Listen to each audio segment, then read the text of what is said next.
This podcast may contain explicit language. Are you not entertained? Gladiator, next.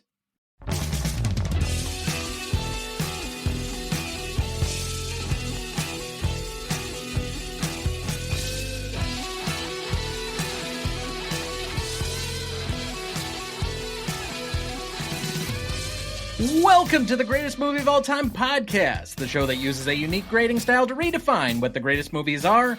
I'm Tom Duncan. And I'm Dana Duncan. We also welcome our returning celebrity guest, a man who's been with us every single season of Gmote, the founder of Westport Studios and the host of the B2B Business Class podcast. Making his 10th appearance on the show to date, it's Robb Conlon.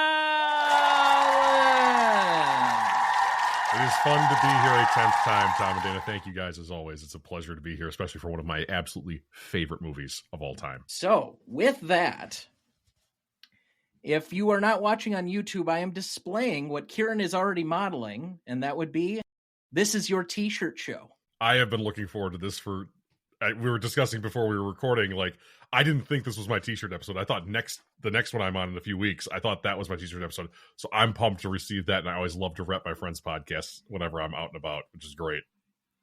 I am very much hoping, although with the U.S. mail, who knows, but let's assume that you'll have this in 2 weeks to model for your 11th appearance. Right on, man. Right on. So we keep giving out more and more stuff. I think we have had at least 2 different people join the 5-Timers Club so far this season, and we have now had our second person into the 10-Timers Club. You two, I guess, are 2 of 3 people to pass the 10-time barrier, but you both yet have not gotten to the heights of my mother at 15. I was going to say that there was one person who's way ahead of us. It's your ma. We also welcome our second guest for the evening, a man who, of course, needs no introduction. Making his 12th appearance on the show to date, the host and creator of the Best Picture cast, please welcome back, Kieran B.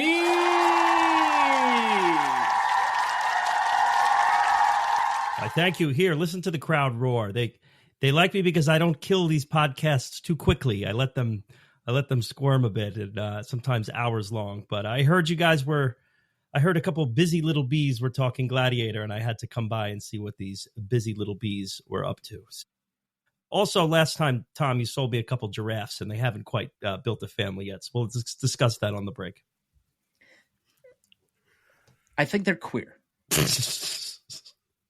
Oh, well, listen. We'll have to litigate that later. Anyway, I'm glad to be back. Anyway, gentlemen, are we ready to discuss Gladiator? Absolutely. I've been here for all types of films. It's nice to be here for one that I saw back when it came out in theaters 25 years ago. It's been a part of my life since. So nothing against Cat on a Hot Tin Roof, but it's time to talk some Gladiator. This is your third most recent film that we've discussed. So Gran Torino is the most recent.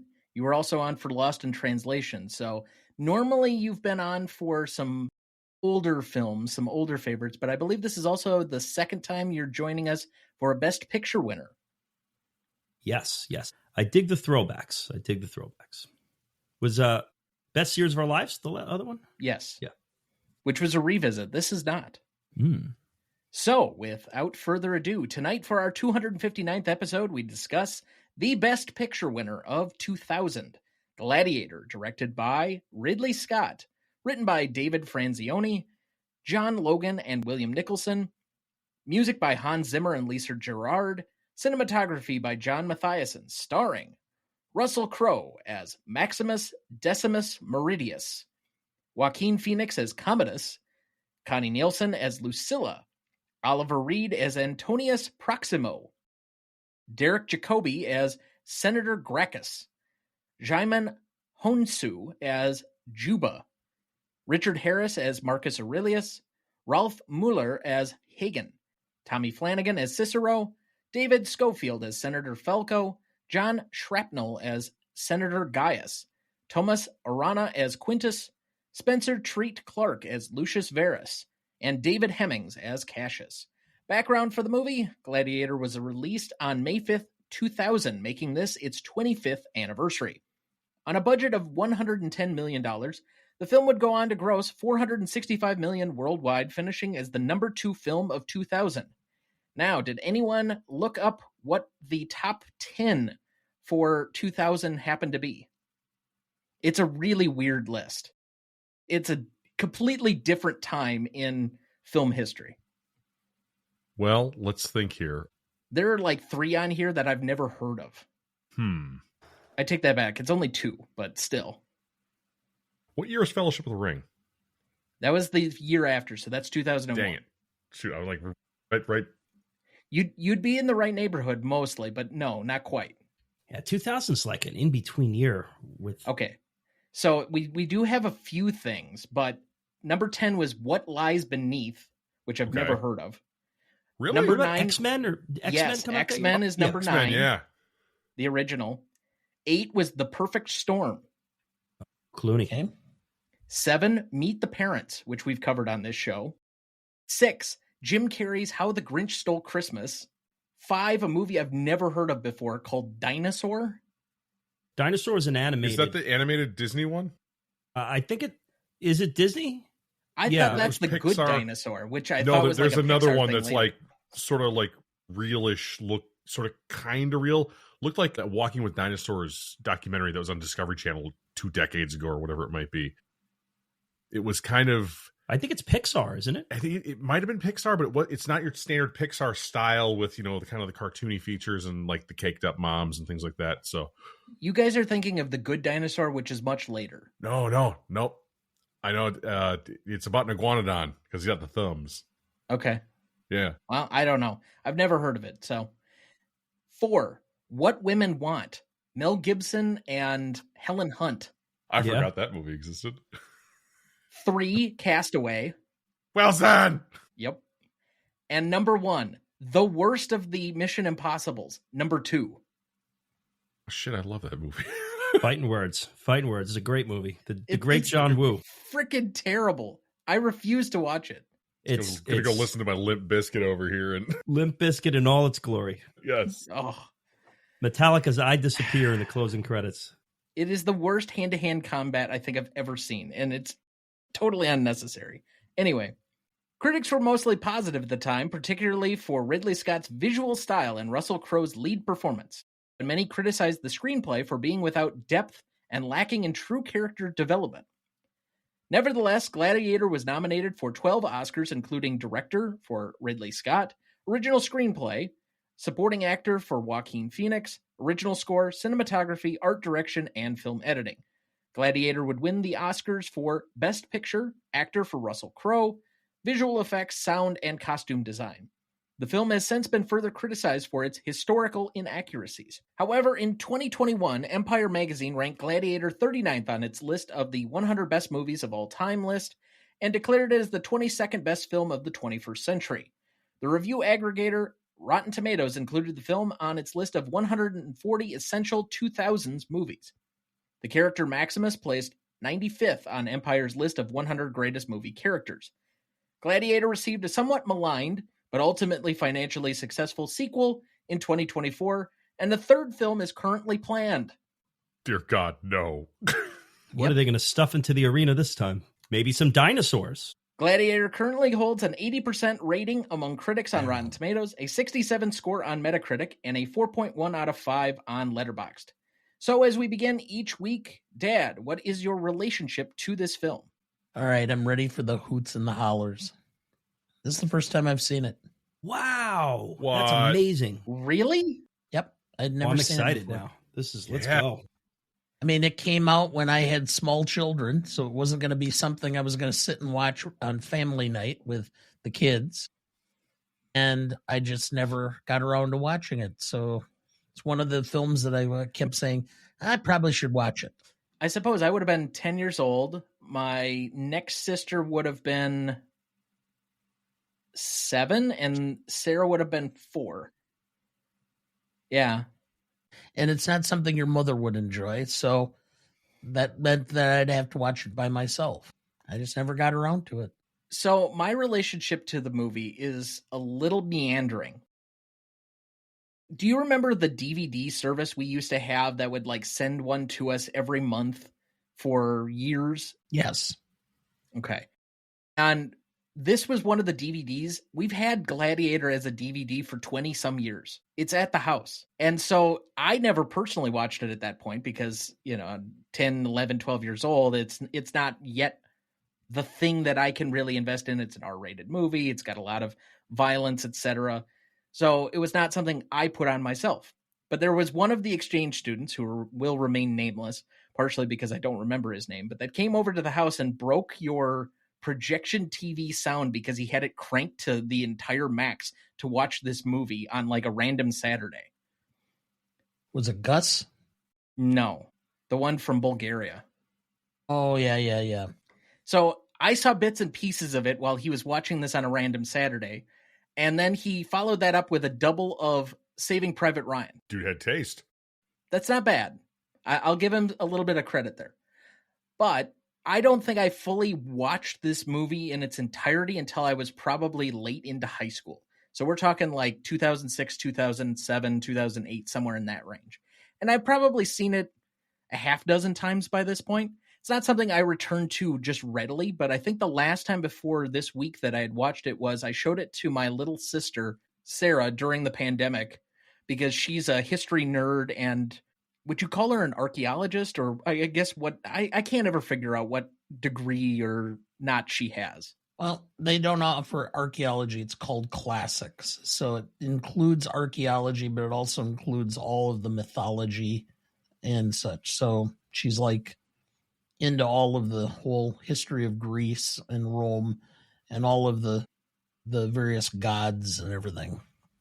Fair enough.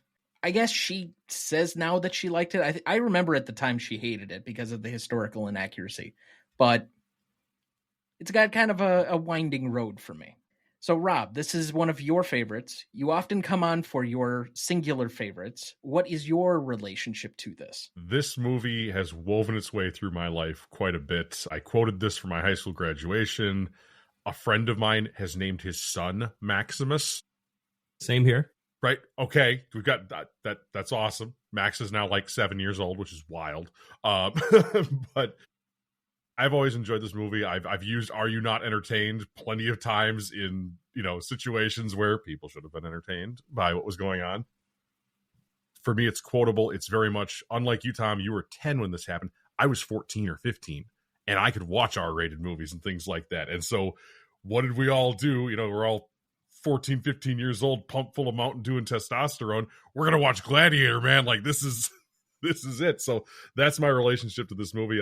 Last time I saw it was just a couple of weeks ago, and I figured I was fresh enough to watch this because I love the movie and things like that. But I actually showed it to my wife's cousin's wife, so he was also considered, oddly enough, a friend of mine in high school. Very funny to meet somebody who's like, "Hey, we're friends. I'm marrying your cousin." Very funny stuff there. But my wife Katie, her cousin's wife, had never seen this, and again, she's probably in the same boat as Dana was that her son was a baby when this came out. So that's the fabulous relationship I've had with this movie. And Kieran, I know that you are obviously no stranger to Best Picture winners. You covered this last year on your show with a great conversation that involves some wonderful Proximo conversation. Yes, thanks you. I'm a big Proximo head over here. I'm sure that will come up later, but Gladiator has been a part of my life, man, for quite a while. I was there in theaters when it came out. I was 15. A friend's dad took us to see the movie in theaters. That's, you had to have the guardian, the parent or guardian there with you. So we went and saw it in my hometown, and it was quite the spectacle, as you imagine, for a 15-year-old. And you get the free pass to the rated R in-screen theater viewing, which always has the extra kick to it. We covered this on the podcast last year, as you mentioned, Tom. Thank you very much for those kind words. That was a blast. A love fest there on that one for sure. So when I rewatched for that was a lot of fine tuning. But I rewatched it last night with my fiance, who had never seen it before. And I know, never seen it.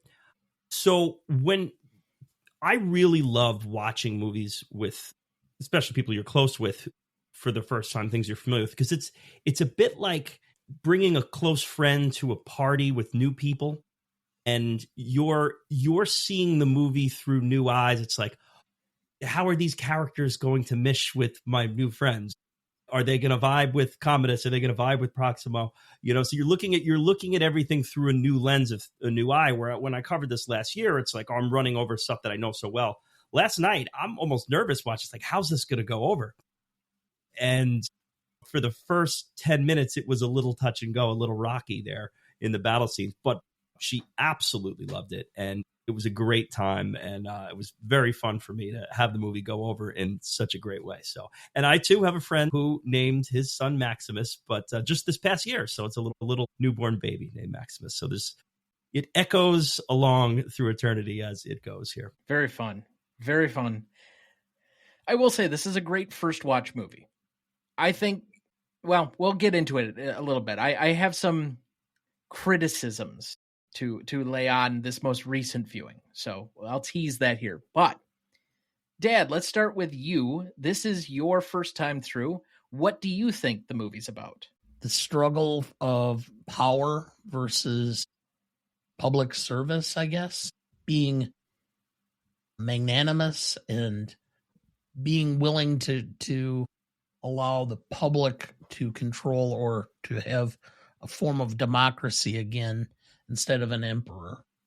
Although really I think it's more about just the battle scenes. I think that's why most people are invested in this movie, to be quite honest. I'll turn to our two guests here. What do you gentlemen who love this film feel it's about? For me, Gladiator, and it casts a bit of a wide net with its script and what it does. But for me, Gladiator is about the impact that you leave in the life that you lead based on the hand that you're dealt. Whether you're a slave or the master, whether you're the Caesar or the general or the soldier or the son to be in charge of the kingdom, we're all placed in different areas and different phylums of life.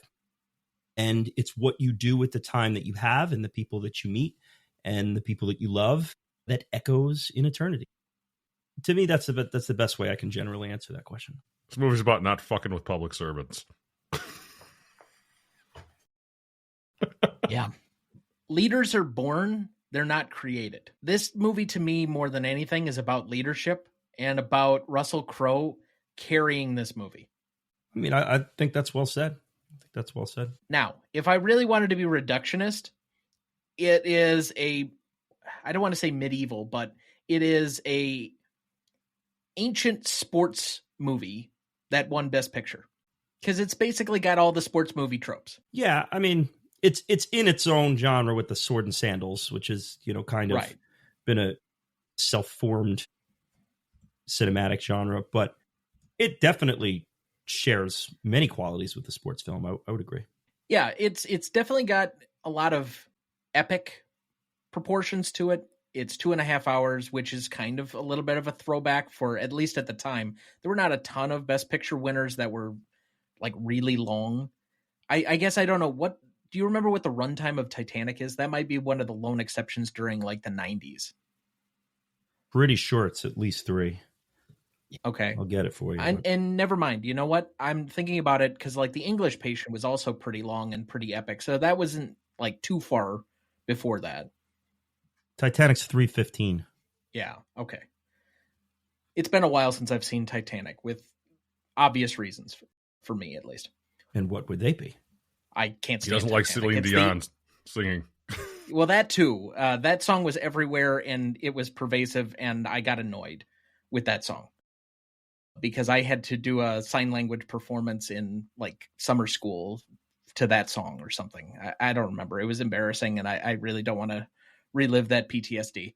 But Tom, anyway, you gotta get to the bow of the boat, throw your arms up, and let the wind just go through your hair.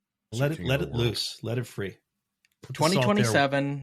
It's on the short list along with some other obvious choices. I'll be looking forward to listening to that and for you revisiting it because it's a wonderful, wonderful film. It's the only Leo performance I actively hate. So anyway, moving on. Gladiator is one of the last times a broadly popular movie won over the more artistic films. I think you could roughly say that maybe The Lord of the Rings is truly the last time that I can think of that the broadly popular movie ended up winning. But do you ever see us really returning to that, where there used to be a time and place in Oscars history where you almost had to finish inside the top 10 at the box office that year to even be considered for Best Picture? How much money did Oppenheimer make? Okay, that's fair. I think that was number 3 last year. Yeah. But think about Nomadland. I mean, even though Everything Everywhere All at Once made a decent amount of money, it was not like not a blockbuster, a huge movie. So, I mean, you carry a pretty good point here. This Oppenheimer would be a recent example, but this does tend, or at least it seems to have gone in ebbs and flows. I'll just start with like the 50s into the 60s, where the road shows were kind of winning. You know, where you had your Around the Worlds and your Ben-Hurs, into the 60s, where the road shows kind of started to run their course a little bit with the My Fair Ladies into the Olivers. And then we look in the 70s, it gets artsy and less blockbustery. Of course, those artsy films are now kind of what we look back at as these iconic films. Jaws again breaks through with a different kind of blockbuster, things changing. And then the 80s, it gets very, very stuffy again. And kind of what I think what you're referring to now is like the not the films that people will be lining up to see. Well, the Gandhis and I might push back on that a little bit, because even in the 70s, the films that ended up winning were still like top 10 hits. And there were several during the 80s, even though you have Your Last Emperor and you have Out of Africa. You do have Rain Man, which was the number 1 film of the year. 89, though, or 88. It's at the very end. And the 90s is, again, blockbusters again. So I'm just saying it kind of goes back and forth. And those 71s were counterculture. They did end up doing very well at the blockbuster, but they weren't like this is what people are going to see. It ended up drawing attention. And then the 90s gets blockbuster again. And then now we're in a new kind of stuffy where everything is very small and very intellectual in its own way. So I think things will ebb and flow, but I hear your point that it has been a bit of a while since the Gumps and the Gladiators and the Rain Mans. I guess Oppenheimer is an exception from one particular standpoint. I think it's going to be very hard for a broadly popular, or at least like top 10 level popular film to break into that category. And Barbie is also somewhat of an exception in that. Well, what about Top Gun Maverick? But that's IP. What I'm saying is the franchise movies, Top Gun Maverick has some space and some distance from the original. And so it doesn't always feel like it's IP or a direct sequel, but it is. And everything that's pretty much riding into the top 10 anymore for film in an average year is going to be capes and IP. And we're going to get a freaking Kool-Aid movie by the end of this. Please no. I see what you're saying. Like a Black Panther, a Wicked, they're all part of like a franchise. You're saying like a right. Dune. But then I can flip that question on itself. Let the Oscars aside. How many original stories are making the top 10 at the box office anyway? I mean, most top 10 box offices are sequels and IPs. Not enough. Yeah, not enough. You look at the other films, at least currently for the domestic box office right now. Minecraft is number 1. Captain America is number 2. Mufasa is 3.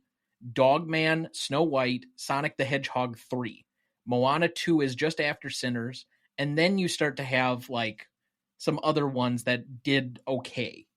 But I guess Sinners is somewhat of an outlier comparatively, because even a movie that a bunch of people on film Twitter were raving about, Black Bag, just didn't do that well. Yeah, and this isn't new. I mean, if you look back at 15 years ago, I just mentioned this year, 2011, just because I was looking with a friend recently, the year the artist won, just what the top 10 were. And they were all sequels and franchises. It was all Harry Potters and and how to drain your dragon 4s and all that stuff. Yeah, no, I mean, it's a different kind of world we're living in with what draws at the box office.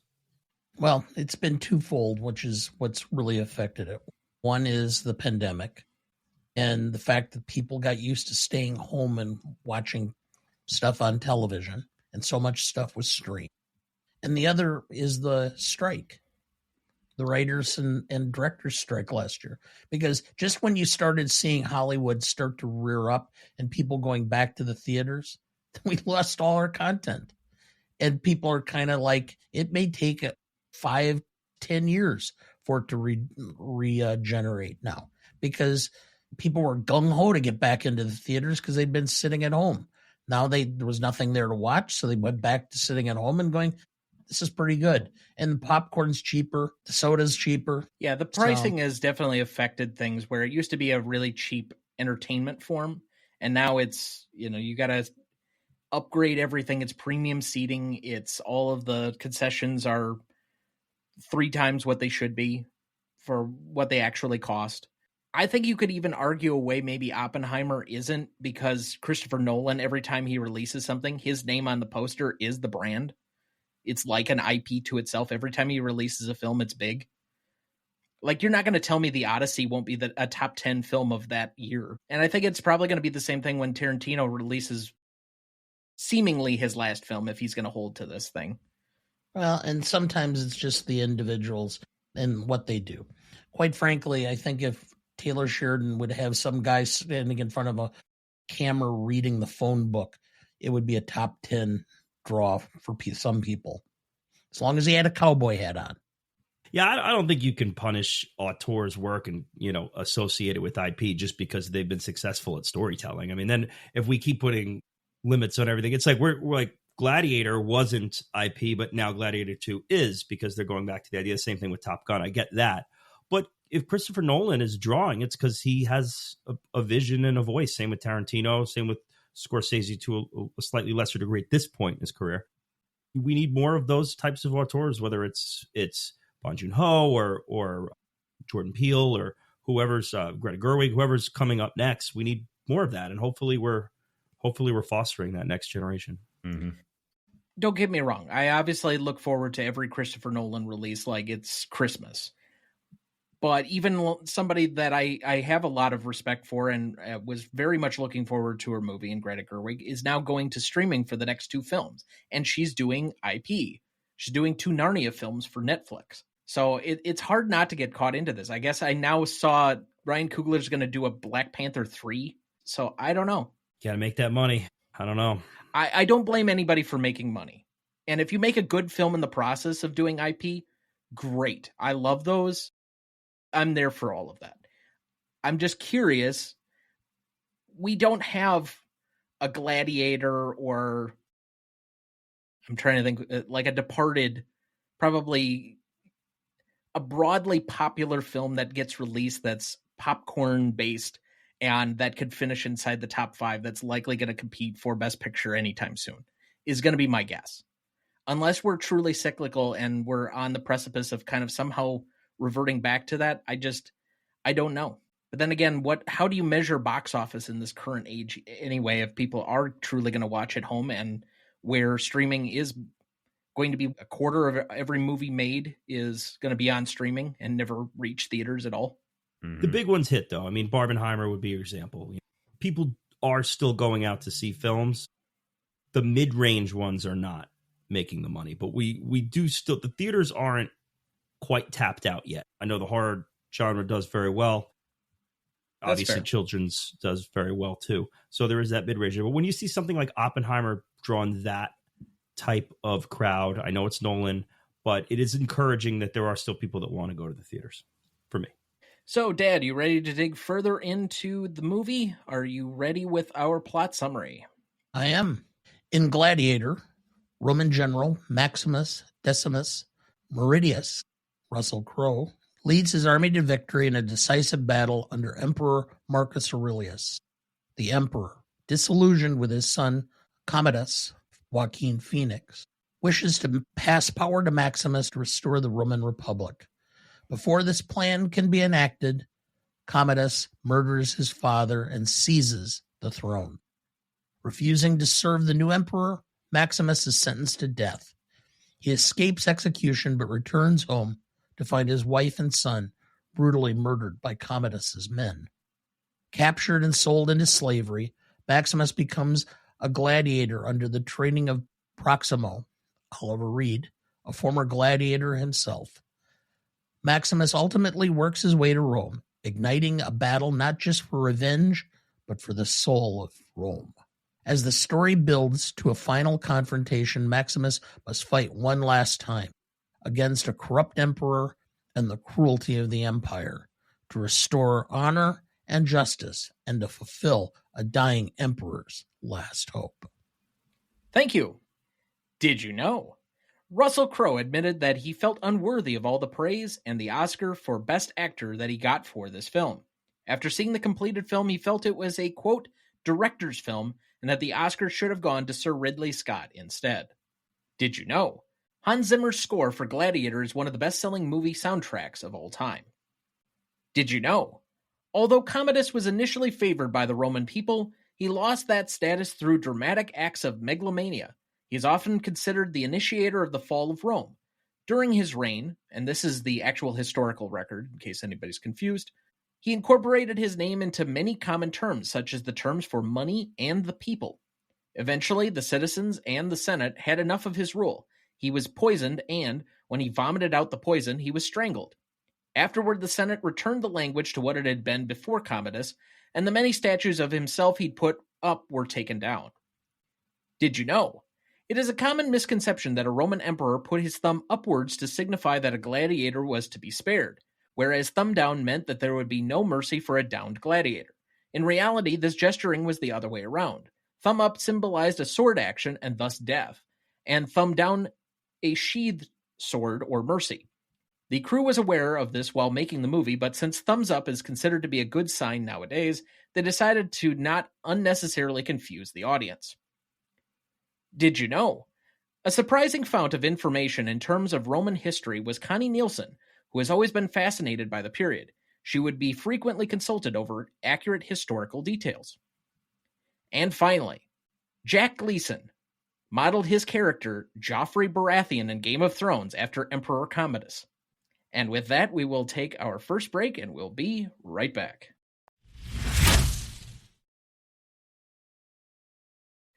Before we jump back into the episode, next week for our 260th episode, we welcome back Shane Rogers of the Midnight Facts for Insomniacs podcast and Jesse Sertle of Cinemadison to discuss the indie darling, Star Wars from 1977.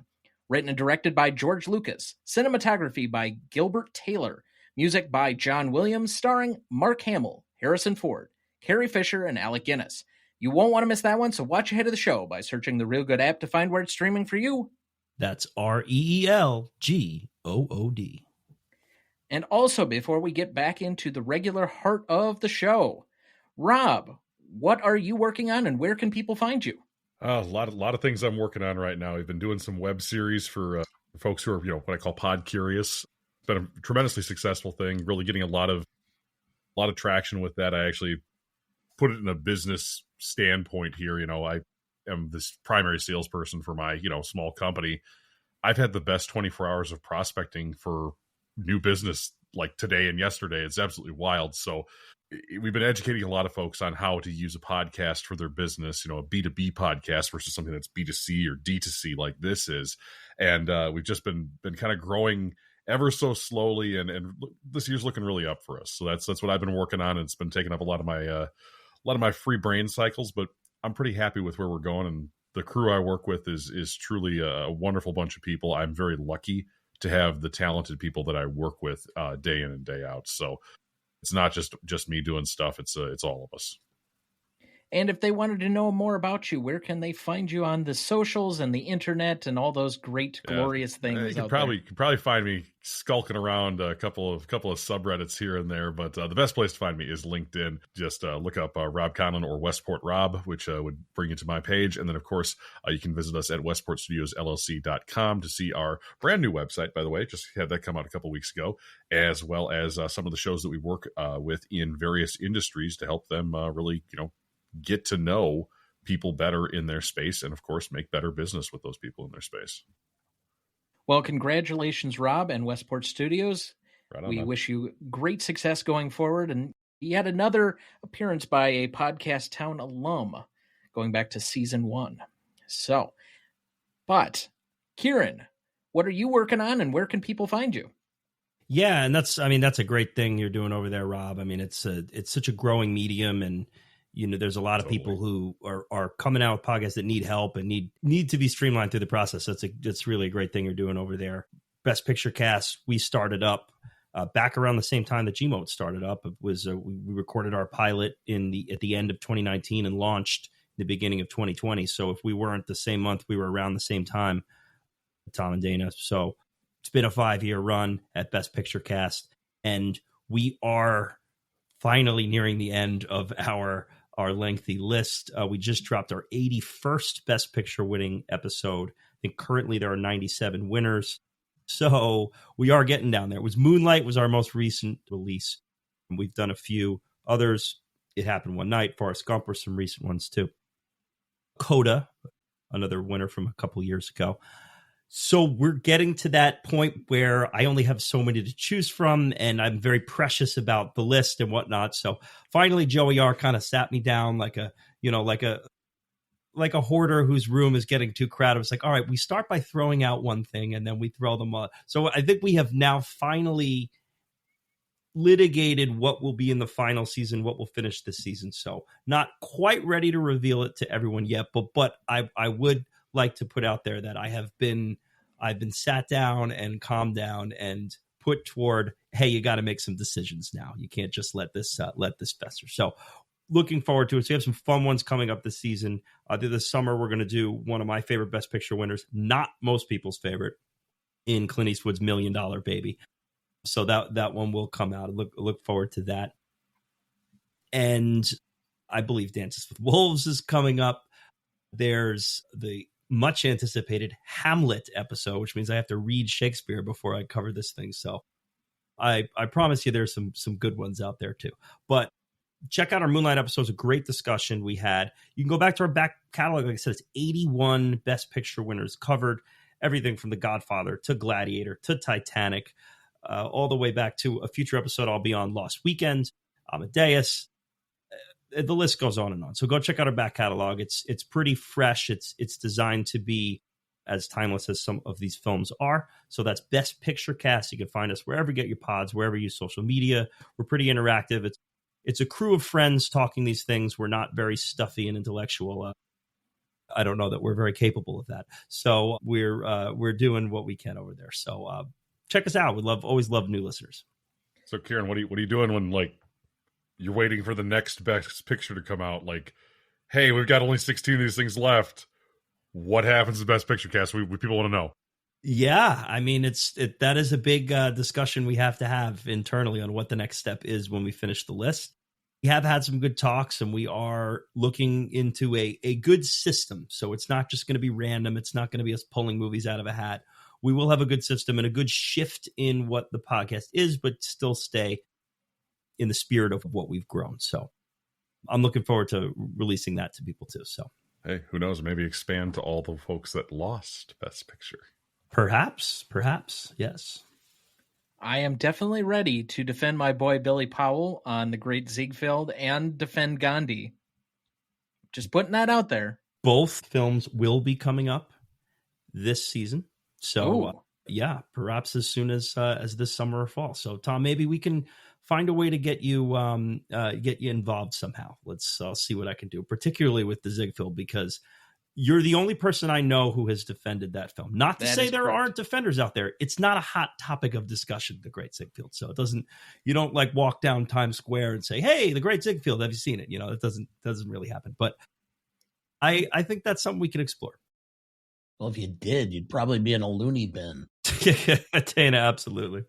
I'm also projected to do the same film, or requested to do the same film for my first appearance, at least, on Shea Cinema.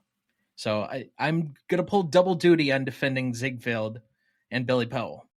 I love it. It's like it's the Great Ziegfeld Tour. I think our own Grant Z had to do that for The Artist. It's like people out there in film Twitter found out he's the only one who loves it, so they're like, come on our podcast. By the end of it, he's like, all right, I'm never talking about The Artist again. That's it. I like the film, and then just leave it there. I think it's my little sister's favorite movie. Oh, I love that. That's cool.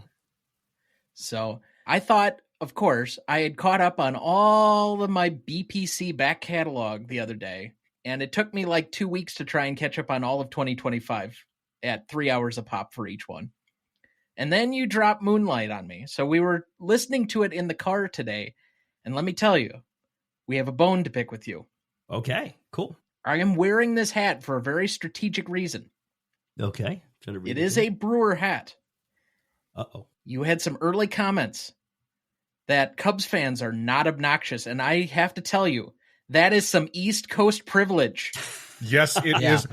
If I had a rocket, I would put all the Cubs fans in the front seat and launch it into the sun. That's ahead of Putin and everybody else. Cubs fans suck. And you know why? Because I used to run the merchandise stores at AmFam Field / Miller Park. Those people are a menace. Wow. Chicago sports fans are worse than any of the teams. Nope. Like I sports hate the Minnesota Vikings. But I don't hate the Bears because, well, frankly, the Bears always suck. And it has nothing to do with record. But Bears fans are just... Yeah, I don't want to... Listen, this may be East Coast rose-colored glasses, and I may just be guilty of editorialism because my first hockey jersey growing up was a Blackhawks jersey. The Madden team I played for was the Bears, or played with was the Bears with Urlacher growing up. Why would you do that? I went to Wrigley Field. Defense. I don't know. It seemed like a nice, safe central team to pick. I've been to Miller Park too. It's not Miller Park anymore, but this is great. I may have to play that clip of you two guys roasting Chicago fans on the podcast just as a little bit of redemption. I love that. How many times I had to talk to a sheriff's deputy to be like, get these people out of my store? Going to a Bucks Bulls playoff game was the most atrocious thing I think I can remember in recent memory. Well, remember when we were outside the United Center and the guys were razzing me about my Packer jacket? Never come to a gunfight with a knife. And I started walking away. He goes, "Go eat cheese." It was go make cheese. Go make cheese. Like, that's much better. That's your comeback? Wow. Yes. We like that shit. It's really funny, but for everybody listening as to why I, really, we know why I don't really like Cubs fans and things like that. But there is a fully operational sheriff's department inside of AmFam Field / Miller Park. And man, I can tell you, every time the Cubs are in town, that place was full. That place was full of overly drunk Illinois people who came and effed around and found out. That's the part that annoys me the most. It's not all Illinois people. They have invaded the state because when they were still in the when the Brewers were still in the American League, people could root for the Cubs and they could root for the Brewers, and they would never meet unless it was the World Series. But now that they're in the same division, we have all these like Southwest Chicago Cub fans in Wisconsin, and it annoys me to no end. Well, they also started rooting for the Cubs when the Braves left. Well, they actually have instituted some like only selling tickets to Wisconsin residents there. I don't know if they just did that for the playoffs or whatnot. And I think it's only the playoffs because they sell out every time the Cubs come, and it's like 60% Cub fans. They're everywhere. It's like being at Wrigley roaches. Field. Yeah, and the Cardinals create some problems with them too. They got a ton of Cardinal fans too there. Rose, yeah, but 2, the Cardinals 3, 4. haven't been nearly as good lately, so I don't care as much. I had a friend post on Facebook a thing with like the ruby slippers, but they were in Cub red and blue, and up the yellow brick road going to Wrigley Field. And she's like, "Baseball's coming up. Go Cubs, go!" And I responded, "Yeah, that's a typical Cub fan. No heart, no courage, no brain." So the only fan base that I might dislike more than just general Chicago sports fans is maybe Dallas Cowboy fans, and that might be They're up there. Philadelphia for me, though. Philadelphia fans yeah. are horrible. Yeah, Philadelphia sports fans, period. Brutal. And you don't Boston have to cross... probably too, but I don't come into an interaction with them as much as you probably do, being in between those two. Yeah. Eagles, Phillies, forget it. With a PH, fair. forget it. Fair. And fuck them. So, With a But PH. but let's move back into the film for the evening. Dad, we left off at best performance. I'm sorry to interject, just because I know that you've been asking this question recently, Tom. I have to answer just because I've been on the edge of my seat. Dana, this was the first watch for you. Did you like the film? Yes, I enjoyed the film. I don't know. Maybe I'd need to watch it again to see how much I liked it. I mean, I enjoyed the film. I thought it was well done. I thought the camera work. I mean, it amazes me how well Ridley Scott always seems to have those epic shots and those massive amounts of people. You know, I mean, it was the same thing with Napoleon when I saw it, which is the film itself. The script was terrible and the concept was bad, but some of the battle scenes were just breathtaking. And same with this. So, but yes, I did. So, on that same note, who is your best performer? I have Russell Crowe. As do I. I have Russell Crowe both in best performance and most charismatic because, as I mentioned before, I think this film is completely carried by him almost 150%. Because I don't think the direction in this is very good. I think the editing kind of makes up for it a little bit. The writing's okay. And this is going to be a hot take. So just be ready. I think Commodus is a little whiny bitch for 2/3 of the film. That is part of the charm. Point, right? That is dead on, dude. That's why he's my pick for best performance. It's because after 2 minutes of dealing, not even 2 minutes, 20 seconds of dealing with Commodus, you fucking hate him. Yeah. I love this. I love Rob. I love that you picked best performance for him. That's amazing. When we did this, we do MVPs, LVPs. He was my MVP of it when we chose that. Absolutely. And by the way, my best performance is Russell Crowe. For the context of this venue, it is Russell Crowe. But my MVP I'm alone on this? when we were talking was Joaquin Phoenix, just because you have to draw so much ire and so much hatred in order to fully get this play. I mean, it's in the script. I mean, the horrible fate of his wife and his son is enough to fuel the fire. But there's this little extra thing he does that just drives you crazy as a viewer. And I love that, Tom, the did you know that you threw out of Joffrey modeling himself after that. Joffrey is one of the most hated characters in television history to the point where the guy can't get any work. He quit. He did. It's not even such get work. A good job. Jack Gleason quit acting because that's it. He did such a good job at making people hate him that he's like, you know what? I don't want to be in this industry anymore. I'm out. Yep. And that roots from Joaquin Phoenix. So amazing. Joaquin Phoenix is my secondary performer there. But I for all the reasons you guys said, I mean, Russell Crowe just steals the show. I stand alone on this. This is terrible. Okay. Why is it terrible? I thought Kieran was with me on this one. He was my MVP on my own platform. So I don't know. I have an out with secondary performer. I don't know. I just didn't find the character to be maybe as layered this time around, where he's just sobbing, ugly crying in front of his dad because I didn't get picked.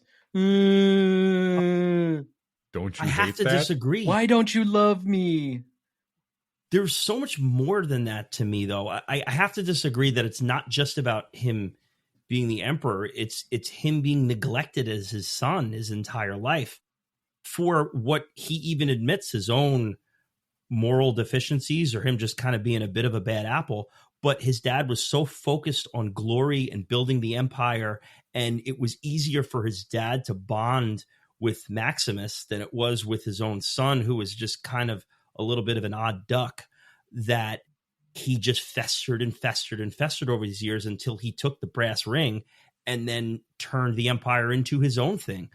I think he's a pretty layered character, and there's all sorts of daddy issues going on here with his character. And yeah, I have fun. I have fun picking the layers off the onion every time I watch this film. Right down to the incestuous desires.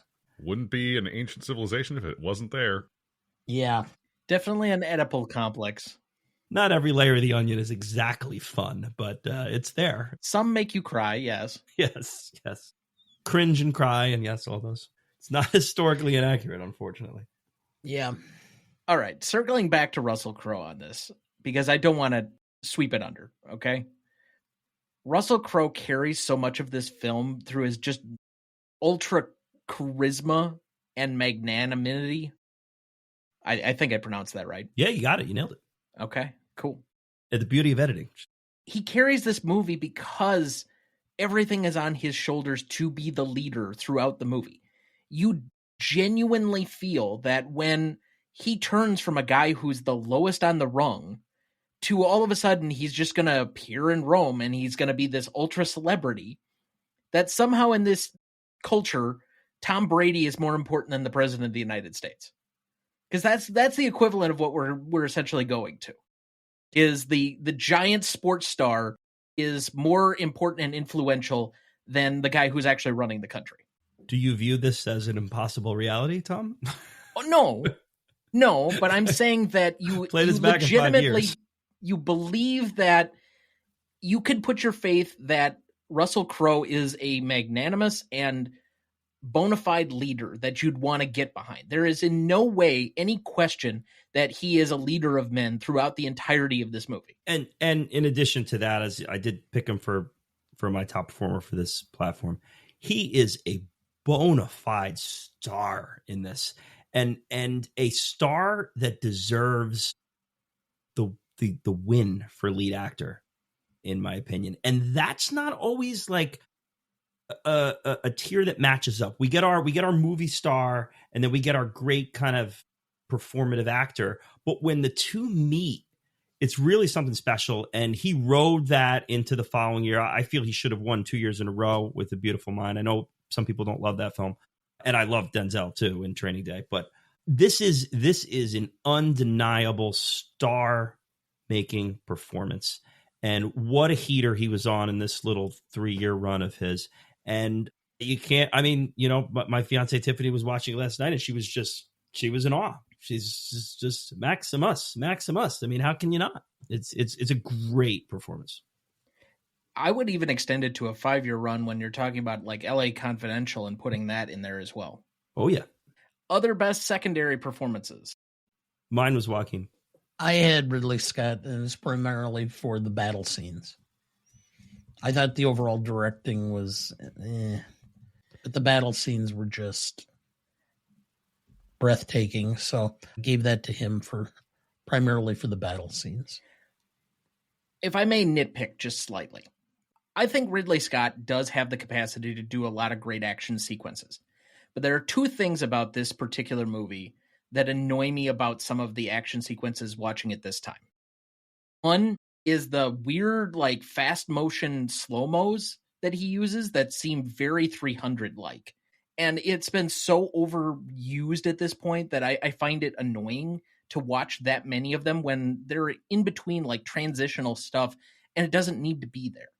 The other thing, I thought there was a lot of heavy editing, cutting away from certain things where I thought he was a better cinematographer director at getting various shots than some of the quick cuts that we get in a lot of, especially inside the Coliseum. I thought there were a lot of really quick cuts that I'm like, okay. I'm going to agree with your first part. The slow-mo on the battlefield stuff, I don't think it ages as well as I hoped it would have. You know, I mean, even like my fiance would totally agree with you. She, you know, we were 10 minutes in and she's like, "Did you see the sequel?" And I'm like, yeah. She's like, "Did you like it?" I was like, "Yeah, I liked it. It's a little cheesy," but she goes, "This isn't cheesy." I was like, "Oh no, this is going to be a long 2.5 hours." Again, once we got out of the woods with the barbarians, it was she absolutely. I guess Rob. But it was that slow motion battle, fog of war thing that just didn't land. And it seemed a little 2000s-y. I think this is a pretty well-directed film, though, overall. And I love the stuff, the quick cut stuff, because that gets away from leaning on CGI and leaning on nonsense technology, where it's just, if you're kind of in his POV, that might be what it sort of looks like. It's like this, you got this, you got that, you got, it's a hot action right in your face and on you. And I thought he should have won over Soderbergh for Traffic myself. I had Connie Nielsen as my best secondary. I think she's entertaining in this.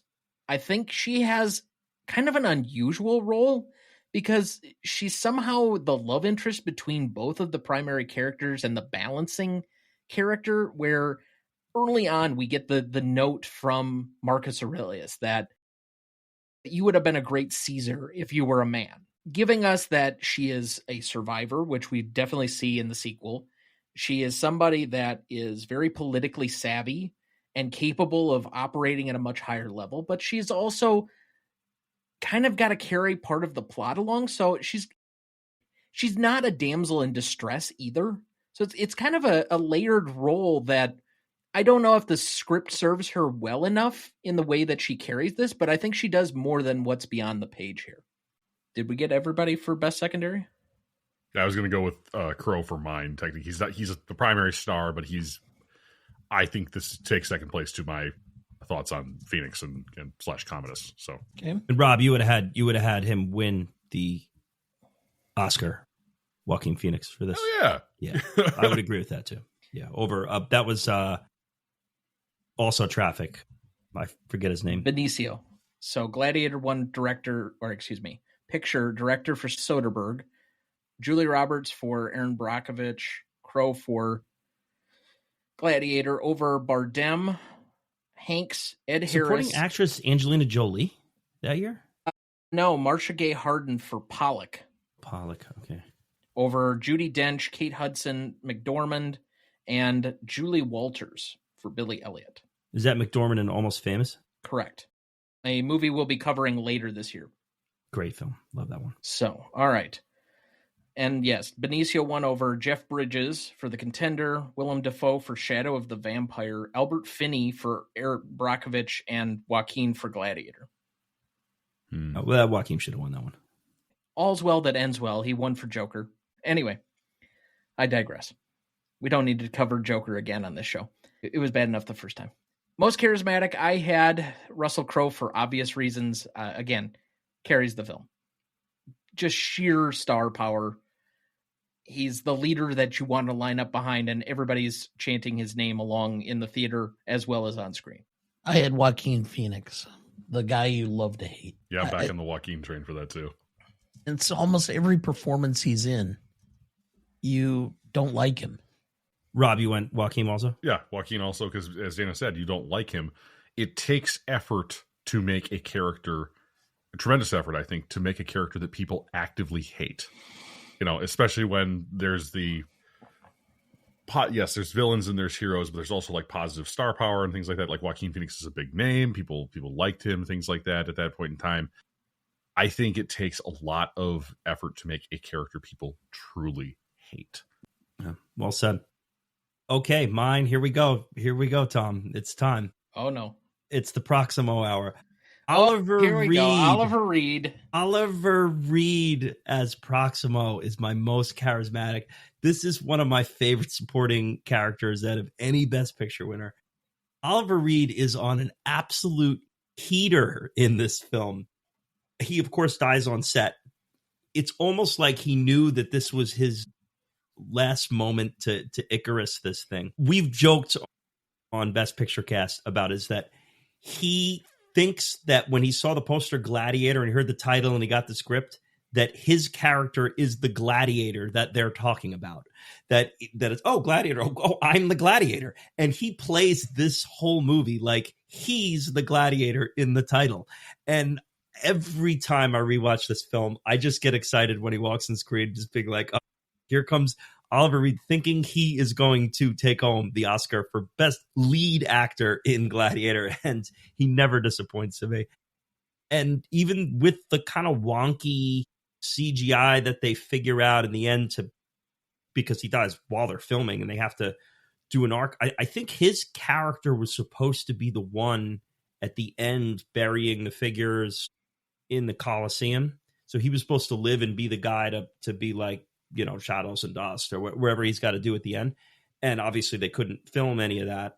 Daijin Hatsu ends up taking over that spot in the script. So there's that wonky CGI in his death scene and whatnot. But I find him to be such an electric component to this film, and a great British actor with a fun little filmography.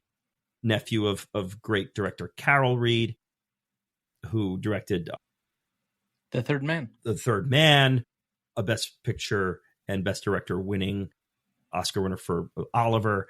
And so Oliver Reed, Proximo, most charismatic for me. I'm a fanboy. So a couple of additional pieces that I'd like to add on top of that. One, Richard Harris and Oliver Reed were like best friends. Russell Crowe and Richard Harris got along famously. Hated but Oliver Reed detested Russell Crowe. If you, I just wanted to say, if you listen to there's a director commentary of Crowe and Scott doing it together, like they're watching the film together, like commenting, and you could just tell that Russell Crowe can't stand it. It's just even after the poor man has gone to his grave filming the movie, he just had not a nice thing to say about Oliver Reed, and it just makes me love Ollie all that much more. 2, apparently there was like a $25 million insurance policy that the film had to replace Oliver Reed in the movie, but the crew fought back against it so hard. That's why they used a body double in the final scene where he's killed, because otherwise they would have had to reshoot his entire sequence. Wow. See, I did not know that. And that is amazing. I love stories like that where the people rise up and say, no, this will be his final performance. He's got to be on this. That's amazing. I love that. Yeah, because he died with 3 weeks to go. Yeah, do you know how he died? Okay, I looked it up, right? He was a renowned alcoholic. And so he made a promise to Ridley Scott that he would not drink while they were filming. Oh, no. Okay? And so he, of course, was on the wagon. They had a break-in shooting for a long weekend. He went into town and ran into a whole group of British sailors who recognized him and challenged him to a drinking competition. And he, of course, outdrank all the sailors combined. Ended up passing out and having a heart attack from the amount of alcohol in his system. And he died in the ambulance on the way to the hospital. I got to give somebody who does that a Wisconsin salute. And I should say that there is some contesting of how much of that is lore, and that's the only reason I'm smiling, because it's obviously not funny at all. Right, yeah. Of course, but there is some lore to it, how much of it is and how much. But that is the story that Dana told. That is the legend of Oliver Reed's final night on set. But he does go out big with this film, and salute to the great Oliver Reed. Shadows and Dust. Let's move to best scene then. I have 5 nominees here, and we can add on after that. I have Conquering Germania. I have Commodus and Aurelius. So that would be the showdown, I guess, between the two of them when he ends up killing his father. Then I have the Battle of Carthage, and not to be confused here, that's the first sequence in the Colosseum. Then I have Tigris of Gaul, and I have the final confrontation, which is the final sword fight between Commodus and Maximus. I know I'm obviously condensing the film down to those 5 moments. It's 2.5 hours. What did I miss? All the extended footage in the 3-hour version. There's an extended version? I didn't know this. Yeah. Oh my God. 3-hour version. Yeah. They Can't really get into the the politics. They get into the politics and all that stuff. So. No, I was going to say, I think that one of my favorite scenes is when they first get to when Maximus is first a gladiator and he's fighting for Proximo the first time, and they're in kind of the minor league stadium, if you will, the minor league Coliseum, and that's just such a delightfully spectacle fighter, AAA video game of a scene. So much shit happens in that scene. That you've got Ralph Mahler's character, lopping off the arm of the dude that he's tied to and using it like a flail. Like there's so many things that are going on in that sand coliseum, if you will, that are just bonkers. You know, it's such a great introduction to the violence, the bloodiness that was Rome, and that was saying, hey man, we're having a game today. Next week on Fox, watch lions eat Christians, you know. How very Nero of you. Anyway, any other scenes to add? I may add them as we do the categories, but I think that's all pretty good. Okay. Out of these 6 then, Conquering Germania, Commodus and Aurelius, First Gladiator Fight, Battle of Carthage, Tigris of Gaul, and Final Confrontation, what is the best scene? I know, I'm asking Rob to do a Sophie's Choice here. I'll go first for me. Watching it last night, I just let it wash over me, and it helped watching it with the first-time viewer. And to me, it was pretty clear as the best scene. And I'll let the Gmote listener litigate if I'm cheating here and marrying some things. But to me, it's the chariot fight into the father of a murdered son, husband of a murdered wife speech into, and I will have my revenge. Like that is like, that section of the movie is just mint. It's untouchable. It's fire. So to me, the chariot into the speech. If I have to pick between the two, to me, it's probably the confrontation between the Commodus and Maximus. But I'd like to group that together because it's just in itself is just amazing. I'll allow it because I also have the same sequence. Basically, I didn't intend to necessarily include the speech, but I'm not against it either. But I think that the Battle of Carthage specifically is the best scene in the movie because it's Crowe on an absolute heater as the leader. When you're thinking about him in this movie and how he is born to be the leader, you're thinking about this scene where he's organizing a bunch of just random slaves and gladiators into a army almost to take down the heavily favored guys with all of the advantages. And he pulls it off. They are supposed to be fodder, and yet they almost universally survive. I just think it's a great scene of what his character is supposed to be. It's some of the best character development for me throughout the entire film. So we have 2 for the same scene. I'll concur on that. I really do. I think it's the most emotionally charged. I think it's the one scene that has the most impact on the movie itself. So yeah, I'll concur on that. Going to be Minority Report here. I'm going with Conquering Germania. That is an 11-minute roller coaster ride. I mean, it's all set to a single track of music in the soundtrack. It's like 11 minutes and 52 seconds long or something like that. It is so well scored, and it is so continuously exciting. Again, kind of like a roller coaster. You know, you do have those up the hills and down the hills and things like that. They burned down a whole forest for it. They made special machines that shot tens of thousands of arrows in, you know, rapid fire. And it just, I think it was a great way for the average American, if you will, or person, you know, living in the modern world to realize, like, damn, war really sucks, especially when you're doing it hand to hand and trudging through, you know, pre-medieval Europe in the mud and everything like that, and how we're basically just a bunch of monkeys on a ball and we kill each other a lot. And I think that's a really interesting scene to open on, of like, wow, you know, this all looks really organized, but at the end of the day, it is, you know, it's knife work, and knife work is always messy.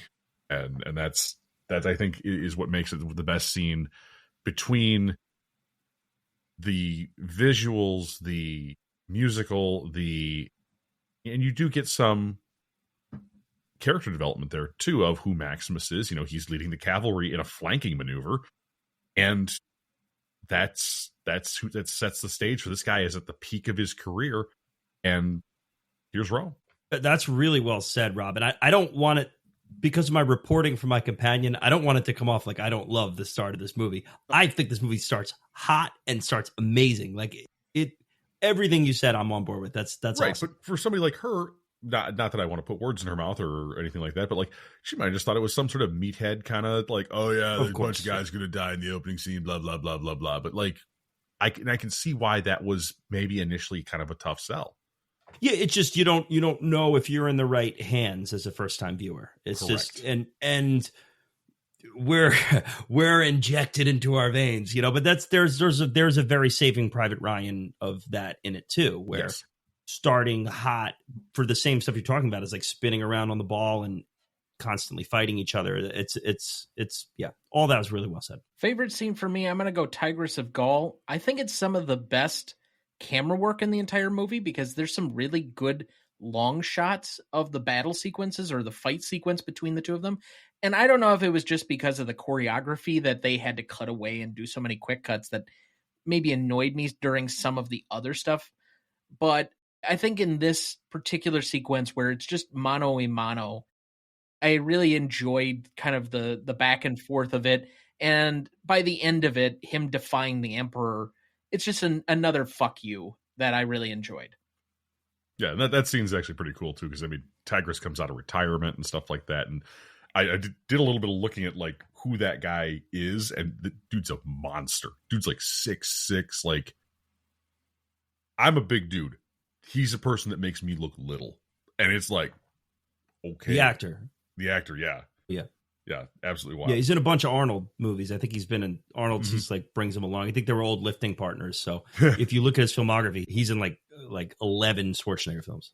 Tom, that was your favorite? Yes. Scene? So my favorite is going to be attached to my best. It's, Tom, you alluded to it a little bit about how big of an upset this Battle of Carthage is. And for me, it's going back to my guy Proximo, him coming into the stadium being like, all right, so here are my like best, like these are, one can imagine some of the best prospects he's had. And he's bringing them in and they're like, well, you're going to go to slaughter at Carthage. And he's like, come, what he's like, really? And he does it very professionally, but you can sense the heartbreak in that, and not to really associate the too much compassion and humanity with a slave owner. I'm not going there, but like there is an element of like, oh God, I really have some high hopes for this as a gladiator himself and coming through this. And when it goes down, and this is going to be a bizarre sports analogy, but it's kind of like in a March Madness situation. I want to go back to, do you remember when Ja Morant was on Murray State? Yep. And they were just like cast away as like a 15 seed or a 14 seed. They're like, yeah, but just throw them in there against one of the mid majors. And they just slaughtered the competition. Murray State just barreling through I think they went remember as far it as very well because they beat up on Marquette and I enjoyed that thoroughly. And I think did they go to the Final Four? I mean, no. They lost like in the second round, I think. But yeah, that first game they absolutely destroyed Marquette. They didn't go further, or right? I don't think so. think Where they won the championship. That's what it felt like. It was like, okay, like all bets are off. This thing's burning through. But there's this one shot of relief that they cut to with Proximo where he's like, I thought my boys were done. And now like there's a relief to what, like my belief in them really, really mattered that much more. But I love that sequence just leading up to it. I thought it was a nice director's touch. Well, I had Conquering Germania for my favorite scene because I think it really dictated or told you exactly who Maximus was. And I think it set the tone for him as what he was capable of doing, both leading and fighting. And I thought the whole thing was beautifully shot. Most indelible moment on this one, for me, it's always the final confrontation just because of how the movie ends. You're very familiar with the progression of the story, but what lasts with me is Maximus gets Commodus in the end. I thought it was in the throat. Where's the soundboard? Come on. Are you not entertained? It's good. And that would be mine. I tend to go with the gifable moment there to transition. And are you not entertained to me is the thing that endures here in this. It will gif on and on an echo in eternity. That's funny because that's literally where, again, like I said, I quoted that line for my high school yearbook, which is, again, very kind of cringe looking back at it, 21 years on now. But at the same time, there are the most indelible moments. It is a thing. What you do while you have time on this planet does have an impact, and that's, I even look at that with, being in business and things like that. I tell people my business is my broadsword. My business is my broadsword to fight the great evils of this world. I may not be able to do them planet wide, but I can sure as hell fight them in my little town here. And my business is my broadsword to do that. So I'm a big fan of that, because what you do here makes the world a better place for the people who are still here when you leave it. Hell yeah. Well, I don't know if I could have a better point to stop for our second break. We'll be right back.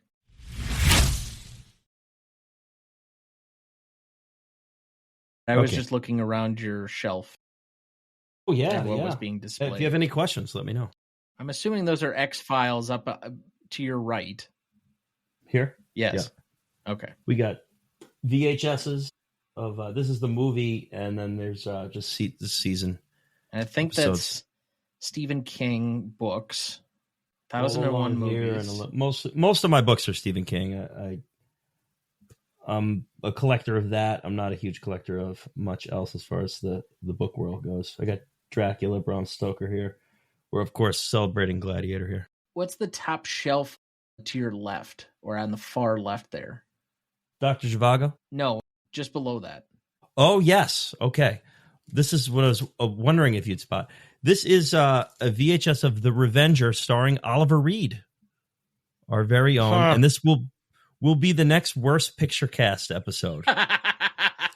I told them that, as for any future Worst Picture Cast episodes, I will find the VHS somewhere and get it. So I got that. And whenever that relaunches, that will be what it is. So that's a deep track little Easter egg in the back. So good job. I like that. I looked at it earlier and I'm like, the Ravager? Yeah. And if you lean over here, this would be my last episode. Yep, I Grapes did notice that one. Yes. I'm not sure what's next to Vertigo, but oh well. Dr. Zhivago, Bridge on the River Kwai, Vertigo. Oh, Bridge on the River. Okay. Before we jump back into the episode, and before we get to the Stanley rubric in a minute, if you're ever curious about our Master Greatest Movies of All Time list that has every graded movie we've ever discussed on the show, there's a link in the episode description of every episode of this show, or you can go to RonnieDuncanStudios.com and find it as the top entry on the Greatest Movie of All Time podcast show page. That has the grades we've done so far for all 234 movies we've graded, and we continue to add more each week. Make sure to check that out as we go and follow along. Dad, do we have anyone to remember this week? Yes. Mac Gaiden, 83, American singer and songwriter. Songs include Everlasting Love, My Rainbow Valley. Patrick Iriarte, 82, Filipino-American actor. Appeared in The King and I, High Time, Flower Drum Song. Sophie Nwidi, 24, American actress. Appeared in Bella, Noah, An Invisible Sign. 24 is too young. Yeah. Jean Marsh, 90, English actress and television writer. Appeared in Upstairs, Downstairs, was also a writer on the show. Doctor Who and Willow. Was an Emmy winner in 1975. Don Mesher, 85, American television producer. Produced multiple Super Bowls, Olympics, Emmys, Oscar telecasts, and TV specials. So I don't have any particular relationship with really any of these people, to be quite honest. I've heard the song Everlasting Love. I think most people have at one time or another, or anybody who's watched Happy Gilmore. So there's that. But Dad, Patrick Iriarte, apparently was a guest star, I think a multiple-time guest star on MASH. In the first season, he played Ho-John, the houseboy. I see. Given that I've never actually gone through and watched the entire show, I don't have that familiarity. And so we remember these here fondly for their contributions to the arts with a moment of silence in their honor.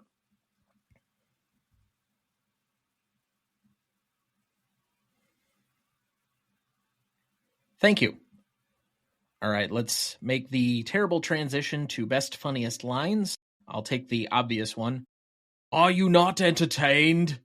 Spaniard, Spaniard, Spaniard. It vexes me. I'm terribly vexed. Commodus. No. You gotta wait. I've always enjoyed, at my signal, unleash hell. Maximus, removing his helmet and turning around to face Commodus. My name is Maximus Decimus Meridius, commander of the armies of the north, general of the Felix legions and loyal servant to the true Emperor Marcus Aurelius, father to a murdered son, husband to a murdered wife, and I will have my vengeance in this life or the next. Commodus, the general who became a slave, the slave who became a gladiator, the gladiator who defied an emperor. Striking story, but now the people want to know how the story ends. Only a famous death will do. And what could be more glorious than to challenge the emperor himself in the great arena? Maximus, you would fight me? Commodus, why not? Do you think I'm afraid? Maximus, I think you've been afraid your whole life. Maximus, 3 weeks from now, I will be harvesting my crops. Imagine where you will be, and it will be so. Hold the line. Stay with me. If you find yourself alone or riding in the green fields with the sun on your face, do not be troubled, for you are in Elysium, and you are already dead. Brothers, what we do in life echoes in eternity. People should know when they're conquered.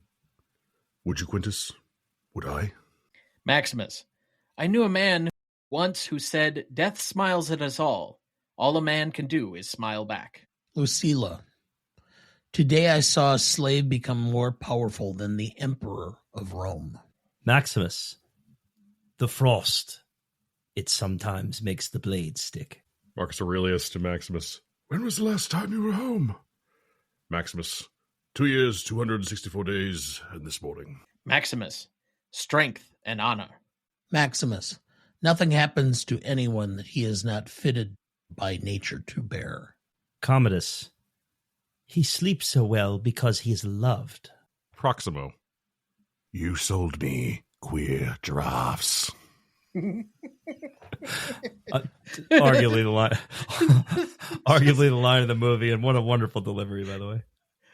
Crush that. I'm going to decline to do some accent work on this one because it's the Juba character. You have a great name. He must kill your name before he kills you. I'm out. Proximo, he knows too well how to manipulate the mob. Maximus, Marcus Aurelius had a dream that was Rome. Proximo, that is not it. That is not it. Proximo, Marcus Aurelius is dead, Maximus.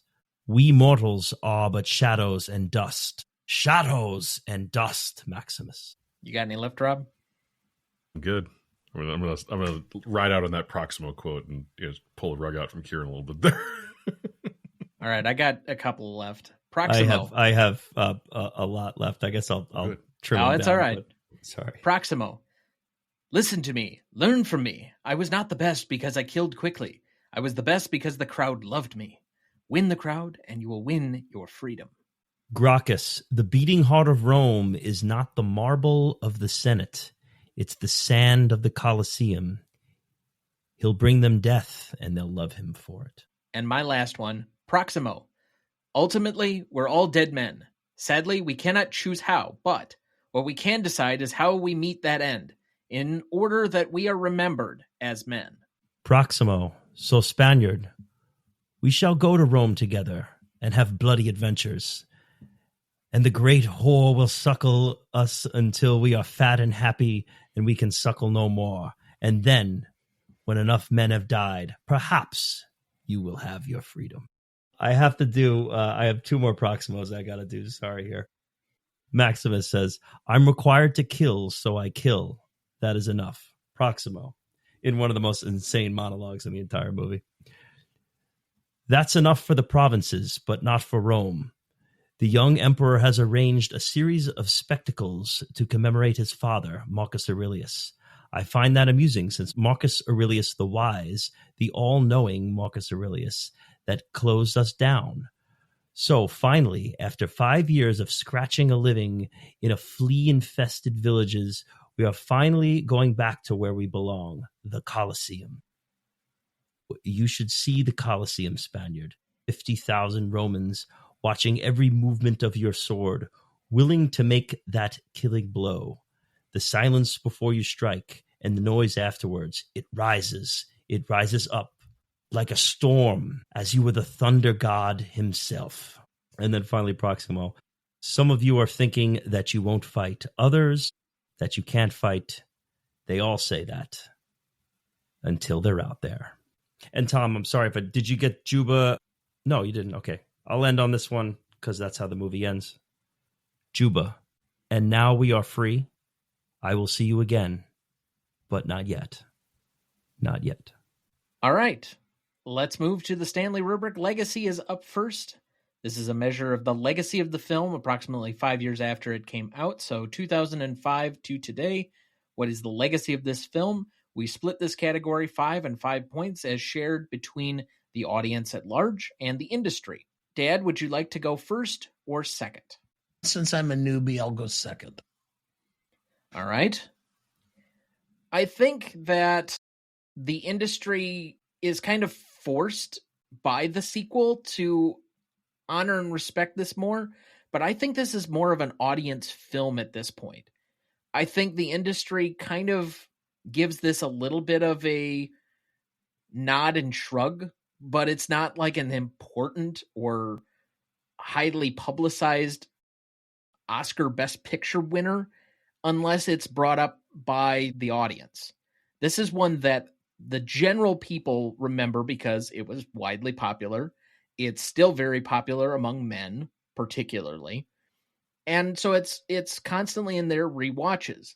But if you're going to ask the average industry person, I don't think that this is going to end up on any great critics list. I mean, we mentioned a couple of tangential ones that had kind of ranked it, but the AFI has completely forgotten this, more or less, even though they stopped doing lists only 8 years after this came out.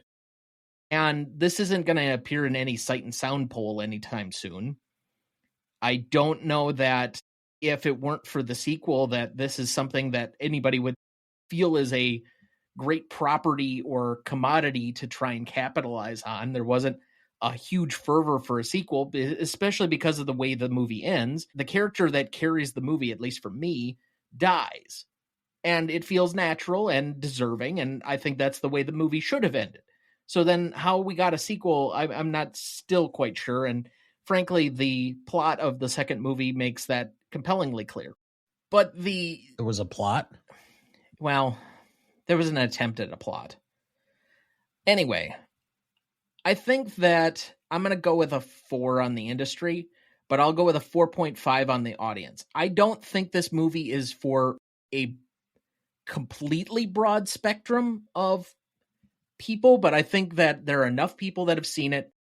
It is still somewhat fresh, even 25 years later, for most people to have at least some type of name recognition and association, know who was kind of in the movie, that it still lives in the consciousness. So it's not at a 5 because, again, I think that this doesn't appeal to everybody, but I think it's in that next tier at a 4.5.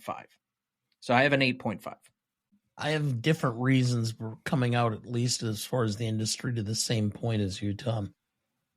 I think that this film allowed Ridley Scott to make a series of blockbuster bombs at times over the next decade, in large part because he had this success and this amount of money that he generated from his films. So I think that's part of that. So I'm at a 4 for also the same reasons you've indicated. I don't know how much this resonates with the public in general. When we did our informal poll among the staff, about half had seen it, I think is what we came up with, or a third. Half of them knew what the movie was. I think a third of them had seen it. So I'm at a 4 for the public. So I'm at an 8 overall. There's a large spectrum of people who just haven't watched it. And I think primarily women do not tend to migrate towards it. I think older people have not necessarily because of the violence in it. So I think 4 is being generous. So you're in an 8? Yep. Okay. So which of you two gentlemen would like to be on the chopping block next? I think I'll jump on that, Tom. This movie is, I think, highly influential in certain demographics. I think that for the industry, we asked earlier in this movie, did this spawn 300? And I think somewhat, yes, it did. I think it obviously didn't give, it's a fictional story set in, an ancient time. And yes, the Battle of Thermopylae and things like that. That's an actual true story where there weren't just 300 guys there and whatnot. But like looking at what the industry needs to respect of that is like, okay, hey man, like historical-ish period piece, again, it's a fictional story set historically, can do very well and can be very impactful, again, especially amongst certain demographics. So I think they kind of had to respect things from at about a 4 there in the industry because other stuff started to come along. But then also, to echo Dana's point, I think I'm going to go with it an 8 overall as well, because I think this was very influential for certain demographics, not for everybody. It's not this widespread, like maybe Jurassic Park is a good example of this or something like that, of like, wow, everybody, like the dinosaur movie, everybody knows, like, whoa, this was, but for, the demographic that I was in, that maybe Kieran was in, highly influential. And again, we talked earlier in the show about how this missed your demo, Tom, by just a handful of years. I mean, we're only 4 years apart. This was not influential to you necessarily in that formative time of being a teen and going like Gladiator, Gladiator, Gladiator. Again, I have a friend who has a son named Maximus. That's pretty damn influential. Now, granted, there are kids out there named Khaleesi, but I guess one of the points that I hadn't considered that you kind of have brought up there is the influence. And usually if there's something successful that is capitalizing on something, that there will be plenty in Hollywood. It's a very copycat industry. Yes. Nobody did a similar movie that did as well. We had Alexander, we had Troy, we had a couple of other like swords and sandals type movies. Even Ridley Scott tried to circle back around with it on Kingdom of Heaven, which, yes, if you watch the extended cut like I did last year, I actually don't think it's a bad movie. I think he tries, but it's not quite as impactful as this one because it doesn't have a central story that I think has a beginning, middle, and an end that's clear. So it's a little bit more meandering, but I don't think it's a poorly made movie. It's still entertaining. But because there was never the secondary one that kind of inherited it and then kind of carried on this nature, I don't know how influential I would place that. Isn't the influence in the funding of these films, though? Like, the return may not be there, but I mean, I guess now we're talking impact and significance then with those. So like, but I'm saying it's like, well, none of those films are successful. Yeah, but those are all super expensive films. And the reason that they were funded was because of Gladiator. And I think that like Troy made money. I might be speaking out of pocket. That maybe did. Might have lost a shit ton of money for all I know. I liked it, but I don't know. Rob, did you give your final numbers? Yes, I did. Okay.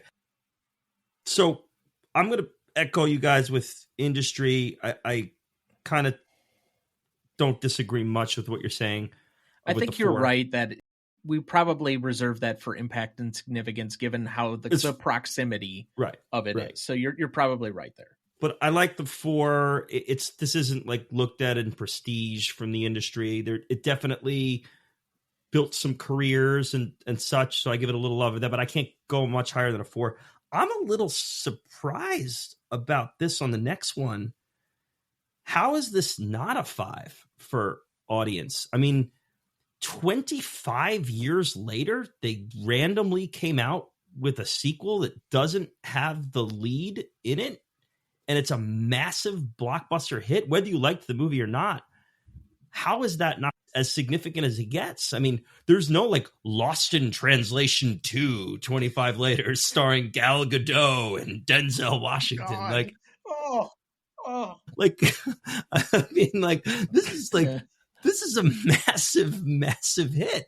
That they like. It's bizarre that Gladiator 2 exists, but it only exists because of the relevancy of the property. We just went on earlier in the episode about IP and all this and that, like, and even Top Gun Maverick, like, that's playing off a bit of the Mission Impossible and the Tom Cruise of it all. Like, there was some momentum. People didn't just go to that because of their passion for Top Gun. It was because there was this momentum of, hey, you know, like, they're really flying these planes, and there's Tom Cruise and it's the stunts and all that stuff.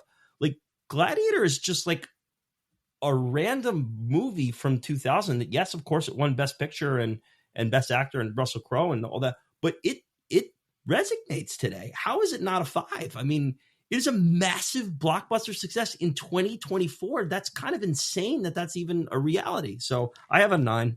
I'm going to push back. I think it'll even out over time in the overall scoring. But again, I'll return because I gave it a 4.5. I was the highest on the audience of the non-fivers. And my point is I just don't think it's quite as broadly appealing to everybody, and thus why I would just take that half step down. I think it's an important movie to the audience, and I do think it has cultural cachet, but I don't know if it's quite as broadly appealing as even Top Gun, where I think that even was influential on women at the time. Right, and I'm going to jump on that too, Tom, is that I think this particular movie, we saw the box office smash of 2024 with the sequel, which I went to see, and I didn't necessarily drag my other half there. We kind of dragged each other because we both like the original, but I don't think that that's necessarily the dynamic in most relationships. I think that it's 25 years later. The guys who saw it at age 15 are now pushing 40, and they're like, hey, honey, let's have a date night. I want to go see Gladiator. And I think you get that sort of that dragged along demographic that came with that couldn't give a shit less because they wanted to watch The Notebook when they were 15 years ago, 20 or 15 years old, 25 years ago. And so I think it is the influence of one demographic on another that drives that success. But it is highly significant to a portion, and I think that bleeds onto other demos, whether they actually love the movie or not. Yeah, and we'll see. Like Tom, like you said, we'll see how that ages. But that money's in the bank, and that box office is there. And I just don't know that you've ever had as tangible of a legacy as this is. Like randomly, 25 years later, there's a sequel. No comic books, no IP, like it's just a movie. 25 years pass, a sequel's a blockbuster hit. It's a very unique instance, but I think it deserves a 5 for audience for me. That's my stance there. I would be curious to see how many people watch Gladiator 2 that never had seen Gladiator 1. That's a good question. I don't think there's going to be a ton of people I don't agree. that see Gladiator 2 without having seen Gladiator. I think the whole shit ton of high school, college kids went and saw it. Yeah. But no. I'm saying that hadn't seen the original. Yeah. Yeah, because they weren't born when the original came out. I mean, my point is the box office numbers are so huge that it wasn't just salty old Limp Bizkit fans like me and Rob going out to see the film. Like it's made a lot of money.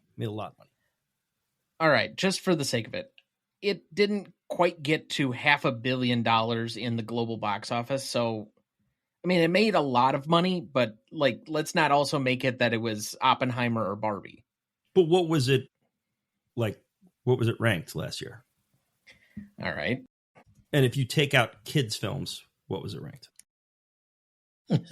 Because let's just like okay, let's not do the. What do you define as like, kids' films? Because I mean, 3 of animated. Come on, all right, come on. Okay, well, I'm saying like to some, I know Deadpool and Wolverine is rated R, but there were a lot. No, that would not be a kids' film. That would not be. Okay, I'm talking about the movies that you're babysitting your kids on a Sunday afternoon. The unicorns and the dragons and the. Okay, stuff. Gladiator was 12th worldwide last year, but the rest of them are all like IP or sequels of some kind.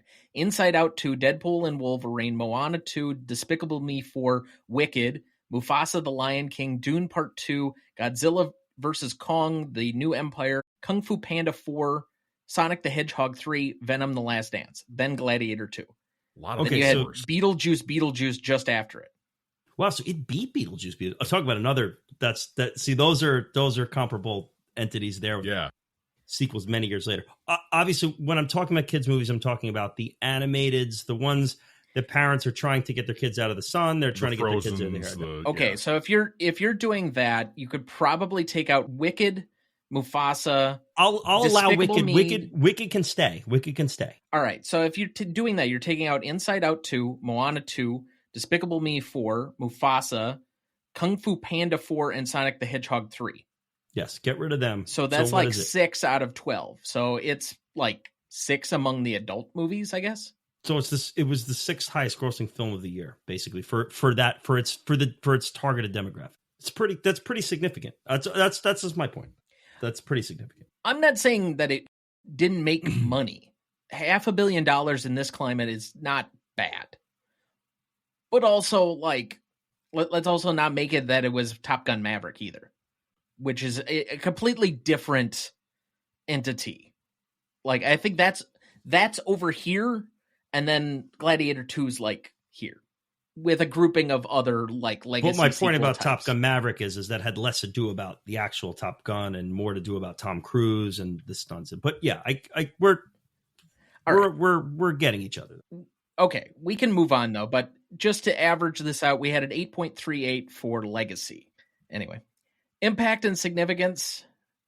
I'm going to let Kieran lead off here since he's kind of been dabbling already in that field. Yeah, Oh, you know what? I'm sorry. I should explain impact and significance. I forget to do that. And for anybody who's just coming to the show, I need to remind myself to constantly remind everybody what these categories are, as if they haven't listened to 90 episodes. Good man. If you are, and you have listened to 90 episodes, thank you. But for the people that this is like your first, second, or even fifth, impact and significance is a measure of the impact and significance of the film within the first 5 years after it came out. So roughly 2000 to 2005. What is the impact and significance of the film as shared between the audience and the industry? Like the last category, we split this category between those two groups for 5 and 5 points for a total of 10. Thank you. And now, Kieran, you may resume. Yes. For industry impact and significance within the 5-year gap, it is a 5. It won Best Picture. It won Best Actor. It started the funding for all of these sword and sandal films that would come for years to come. You mentioned them all before. This reinvigorated a subgenre of film that really hadn't been dabbled with successfully since the 50s, 60s. You can litigate that inside if you'd like. Yeah.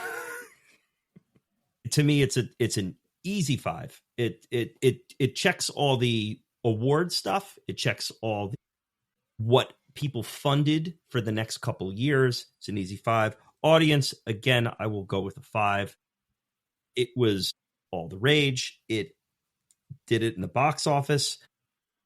It made people care about a mathematician with schizophrenia a year later and made that a blockbuster in A Beautiful Mind. Russell Crowe was like People Magazine most beautiful person. This was a massive, massive hit at the time. I get the splitting hairs about what it looks like 25 years later, but to me, this is an undeniable 10 within this 5-year gap. All right, I'm weighing things yet. I'm gonna sit on my own score. So, Rob, are you okay with going second? Yeah, I think I want to echo a lot of what Kieran said, as I think, yes, the sword's like, hey, man, we got like 50 versions of whatever historical piece. I mean, like, I think it was Clash of the Titans in there and all sorts of stuff like that. I think that was all that very same stuff. And that was big budget shit. I mean, even though I really didn't like that movie, but it was really big budget stuff. I think the impact on the industry is definitely 5 because we got oodles of historical Beowulf. pieces. Yeah, Beowulf was in there. Yeah, like, wow, I forgot about that one. Thank you for that little walk down memory lane. Yeah. And then significance, I think I'm just shaved just a little bit off of this because, again, the audience demo, I think this was like, you know, we have 5 points to give. For some demos, this was like an 8 significance. For others, it was like a 2. So it's one of those things that I don't want to average that out to 5 necessarily, but like I think I'm going to drop it a point or a half a point off of the 5 there, just because it was seemed to be so focused, and the not sequels, but the spawn of Gladiator, the Troy, you know, I remember every one of my female friends in high school being like, Brad Pitt is so dreamy and Troy, like I think that came a little bit afterwards. But don't, Rob, go ahead. Just a quick response. I mean, don't you remember Russell Crowe? I mean, he was like the sexiest person in the world. Like, women were freaking out over his performance here with this. Like, he was People Magazine's most sexiest person. Like, it was. You know, you do make a good point, because all I can think about is the South Park episode. Oh my God, it's Russell Crowe! Oh my God, Russell Crowe! So yeah, do have a point. And we have to mention that. Okay, you have Braveheart.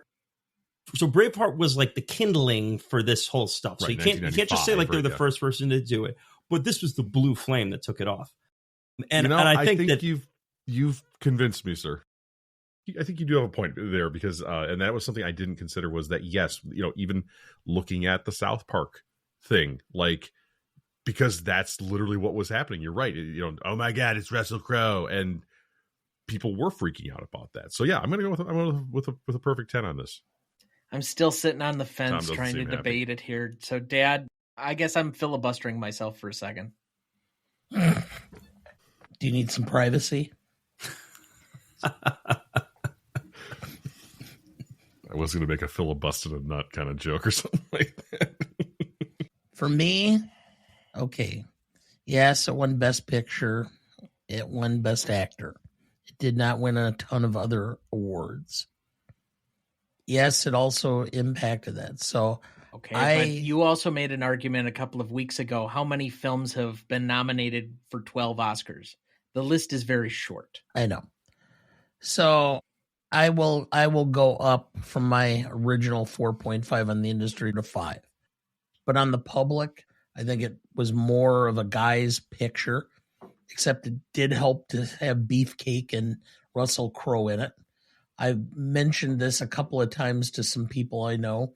And of course, the women immediately go, oh, yes, Russell Crowe. So I understand that. I mean, 25 years later, they're still talking about it.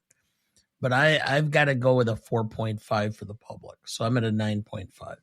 And I'm solid. You can't convince me of anything else. Tom, before you go, I want to remind you about your nugget about the soundtrack being the highest selling of its time, too. So people were listening to the music after they saw the movie. And you were working hard. I appreciate the hustle. Originally, I had this as a 4.5 and a 4.5 for a 9. Partly because it got a divided awards whole. And the critical reviews, even now, are still kind of like, it's one of the lower rated critically Best Picture winners of recent memory. But that being said, I think you've made enough points to move me from a 4.5 to a 5 on the industry. The question is can I fully move from a 4.5 to a 5? Now, knowing and trying to think through what are the 10s in impact and significance. When we visit Star Wars next week, I can already tell you that's going to be a 10. But that's not a debate, 10. Though. But Jaws is a 10. The Godfather is a 10 in impact and significance. The Sound of Music, Gone with the Wind. Those are like the clearly obvious impact and significant 10s.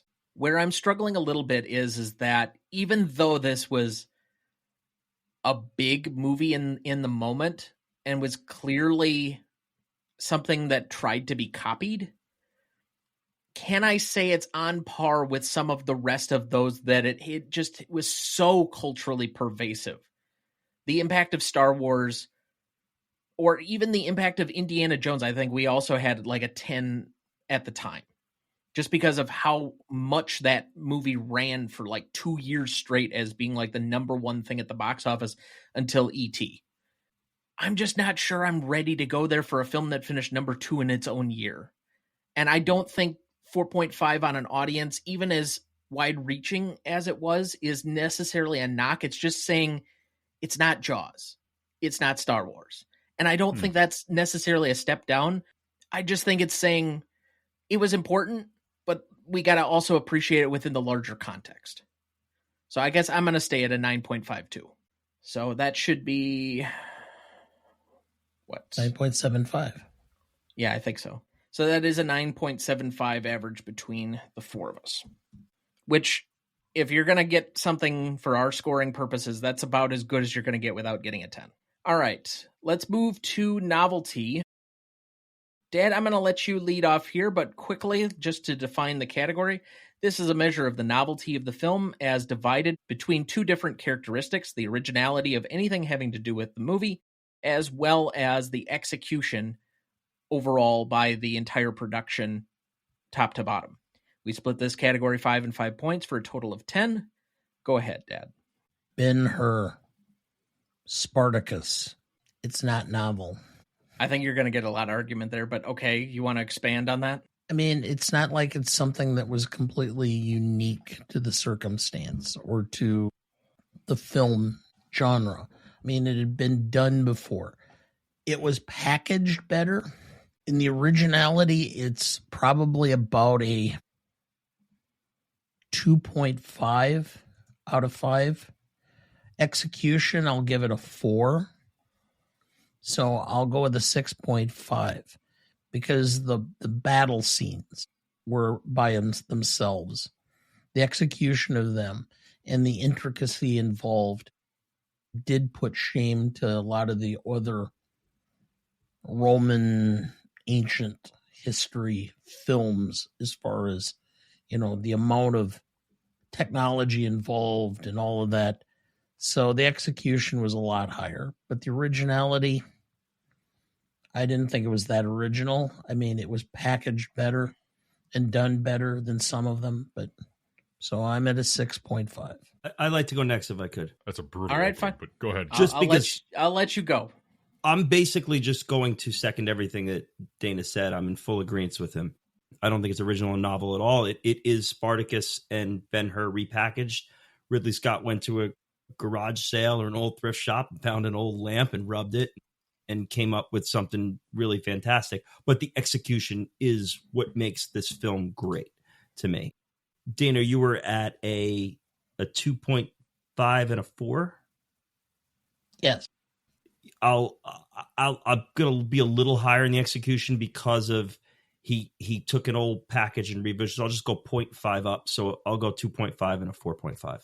The only reason I didn't go up to a 4.5 is because really I think the script is really weak.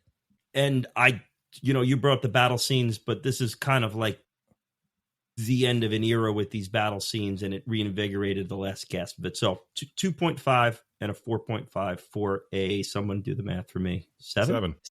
Cool. 7. All right.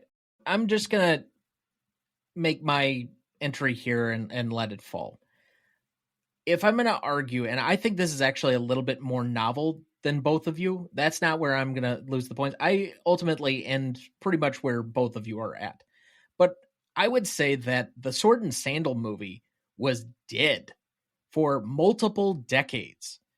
It was just completely gone. Nobody made them. We're talking that it went from Spartacus in 1960 until 2000, basically, before we got this. And then after that, you have Exodus, Gods of War, you have 300, we talked about Troy, Alexander, all these other knockoffs and rewrites and ancient civilization battle sequence movies, none of which live up to what is Gladiator, of course. But I think you got to give it some credit for bringing back an old concept. It would be the equivalent of doing a film noir in 2025 that's like a true Sam Spade throwback detective and winning Best Picture. That's just not something that we're considering. Sometimes just because something happened before does not mean it's ill novel. I only have it at a 3.5, but I do think we have to give credit for reinvigorating a genre more often, or at least the other half of this show needs to give more credit to that. But isn't that the split of the category, right?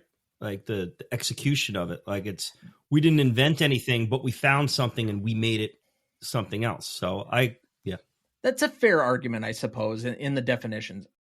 I tend to exercise more the execution on a basis of how well is the movie made. And to me, there are enough things where I look at it and it definitely makes you feel something. Like, I dare too many people to watch Gladiator and not be kind of like elated at the end of the movie. They had the 100 Years, 100 Cheers for AFI. It was like in 2003. I have no idea why this is not on that list. Because at the end of the movie, you're like, fuck yeah, let's go out and, I don't know, sword and beat whatever. Well, I cried again. So, are you going back to having this private moment here or what? No comment. Anyway, moving on. Execution for me, I think the acting is really good. I think that there are a lot of good quotable lines, but there just seems to be a little bit in the explanation, the crispness, the cohesion of the story. It goes from point A to point B very quickly in some of these sequences. Like, the more often you watch this movie, from where Maximus is supposed to escape and they basically arrest Gracchus, up and through the end where we get to the final fight, more or less, and right before that where he stabs him, I just don't know if there's like enough cohesion to follow everything that's going on. There's so much happening all at once, and it feels too quick for a 2.5 hour movie. I don't know if that's like cleared up a little bit better in the extended version or not, having not seen that, but it just feels a little abrupt. And that's the kind of thing that I'm talking about. So there are some directorial choices. Again, the slow-mo has not particularly aged well. I don't think, when it came out in 2000, I think that would have been seen as very novel at the time that it was done.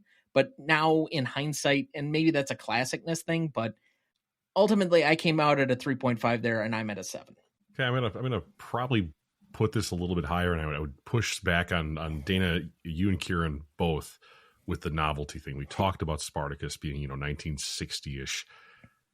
I fished around in my brain before I got my turn to talk here, and I'm like, I cannot think of a ancient history movie. I'm sure there were some between the 60s or the early 60s and the 2000s. There's at all. One major example, and Conan the Barbarian. Okay, so but that's a fantasy too. That's got a little bit of magic and shit like that in that too. But like this like historical type piece, I think it is more novel than you guys are giving it credit for, because it hadn't been seen in 2 generations, basically. It was something that, was Spartacus, Cleopatra, all of these, big budget, lots of extra movies, 50s, 60s. They were a thing that just wasn't made anymore. And to see this kind of revived, revamped, I think that gives a little bit more novelty than you guys are giving it credit for. So I'm going to give that a 3.5 on the first part of that, of like, this hasn't been around for a long time. So for the vast majority of people, especially people who were in their, who were underneath the age of 40, maybe even 60, because they were, they were kids in the 50s and 60s at that time, 40s and 50s, excuse me. Not doing the math right there, but I think a lot of the audience this was never something they'd never seen before, because they were not even thought of before Spartacus or things like that were out there. The other part of it, I think I want to give a 4.5 on the production kind of value of, yes, I agree completely. The script is, if there is a flaw in the armor here, it is that yes, Tom, you mentioned some of these things do kind of move a little fast for a 2.5 hour movie. It's like, but like, can we have a bridging scene there? Things like that. But I do think that it was repackaged really well.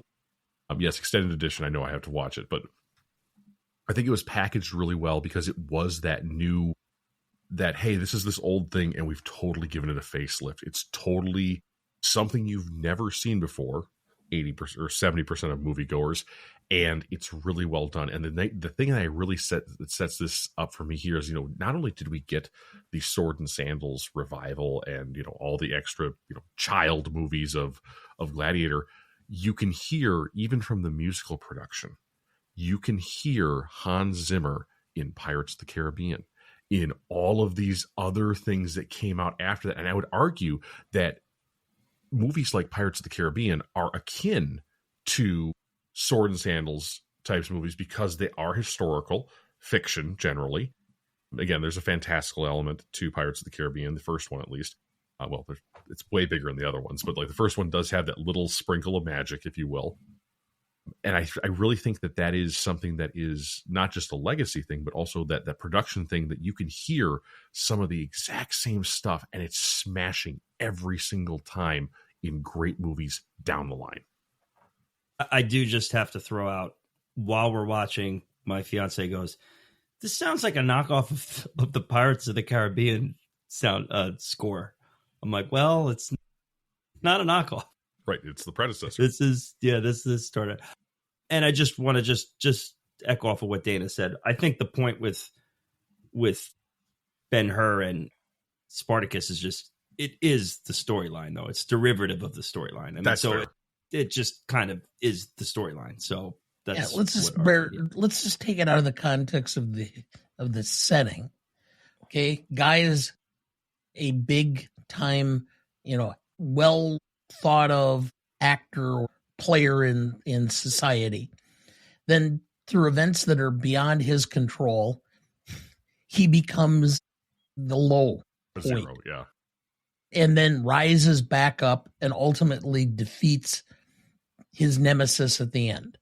It's both movies, and both movies on the AFI list. We're Same arguing thing. between a 2.5 and a 3.5 on novelty on the basis that it just reinvigorated the genre. Let's not parse it already when we're 2.5 hours in. All right, whatever. So, Rob, did you give a final number? 3.5 and 4.5, so it is an 8 in this case. Okay. That feels a little high, but again, I have a couple points there that I do feel it does award a little bit higher, and that's maybe... I think you're only a 0.5 higher than me, so good. Okay, then I don't feel that bad. I think you're all right. All right, so that is a 7.13 average between the four of us. Classicness. This is the most difficult category to define. It's just simply how well has the movie aged or not.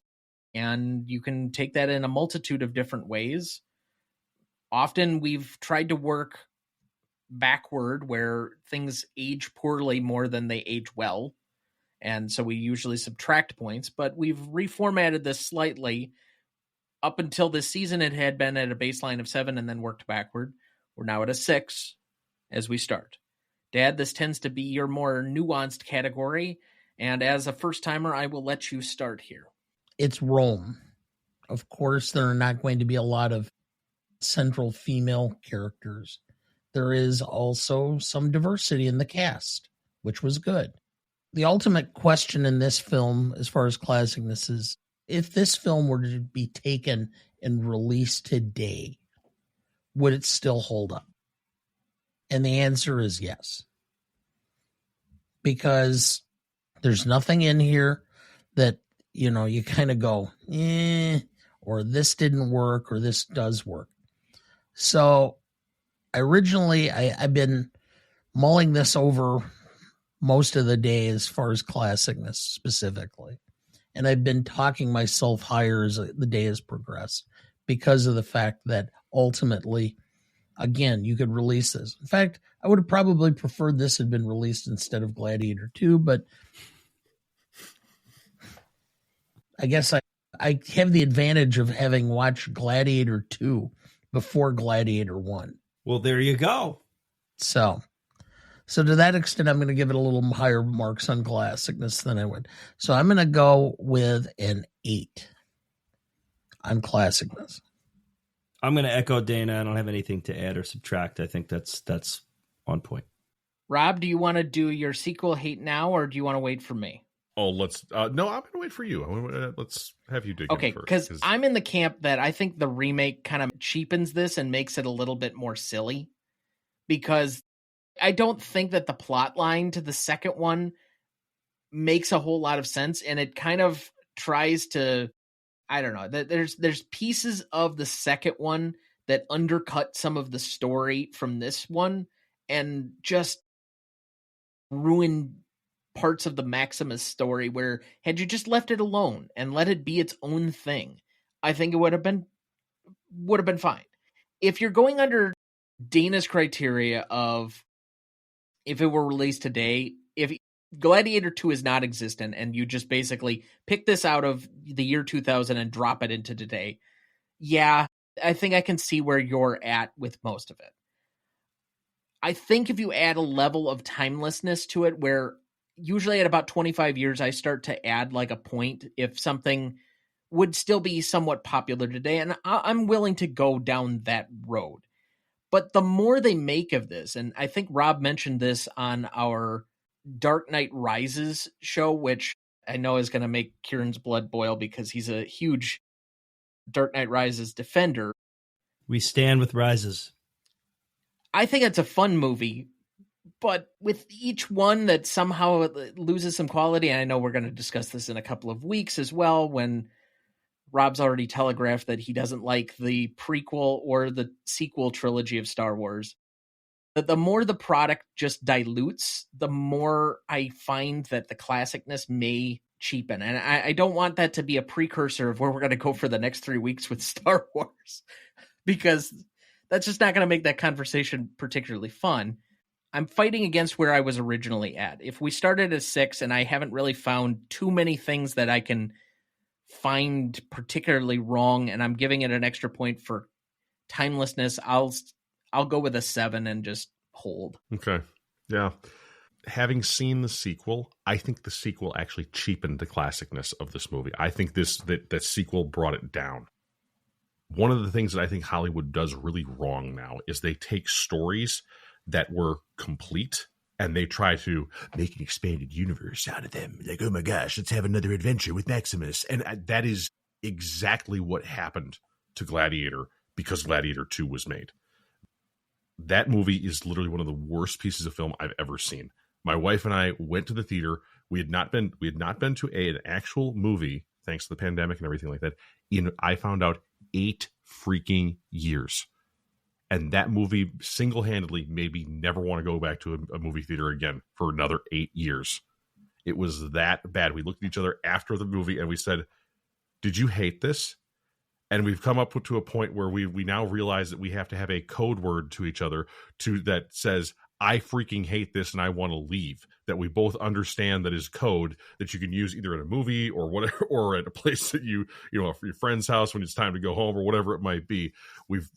That is how much I feel that Gladiator 2 has cheapened the original to the point where, much like some of the Star Wars stuff you were saying, Tom, that I usually don't recognize much after Empire with Star Wars. I like Return of the Jedi, okay, maybe, but like I really think that the classicness of Gladiator 1 was cheapened horrifically by Gladiator 2 because it's now part of this, and there's going to be a third one, and it's now part of this sequelitis thing and the problem that I think Hollywood has left, right, and center. And I really want to give this a higher classicness because I love the movie Gladiator. I think it's other than the foibles that we've talked about of, the script is not as strong as it should be, could be a little bit better. Yes, there's an extended cut, blah, blah, blah. I really think that this is, I want to go down to a 5 because again, we're starting at a 6. I'm already, I love this movie. And if you're starting me at a 6, I have to go downward. I have to go down to a 5 overall for classicness now because I think just want to throw out there. And I'm not going to take much time on it, but he took an enormous amount of heat for killing off Russell Crowe in that movie. And the production companies wanted sequels. And he told his story. And yeah, like even Russell Crowe himself was like, dude, like it cost me a lot of money by killing me off. Like, so this could have been a bastardized thing from the 2000 song. It could have been, but it wasn't. The right decision, if you ask me, was made. And that makes it classic. Somebody undid it 25 years later. I think it's a movie in search of an actual story. Because it's labeled Gladiator 2 instead of being its own thing, you have to somehow tie it in. And the tie-ins didn't make sense or were very kind of like loose. They didn't feel that connected. And so because you're trying to fit this in at the last second, I just didn't. I was entertained by it, Rob. I'll say that. I didn't think it was a good movie, but I was at least entertained by it. But it's not a good written story, and that's my issue with it. And sharks in the Colosseum. No. Historically accurate. Supposedly it happened. But they didn't look like sharks. They looked like...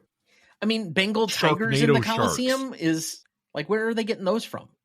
It's ultimately what I've said, or the joke I made years ago after the 5th Pirates of the Caribbean movie came out. I said, Pirates of the Caribbean, the search for more cash. Yes.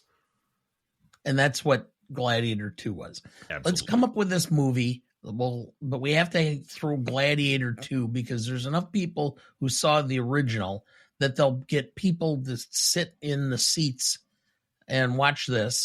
And we don't have to necessarily make it good. We'll make enough money.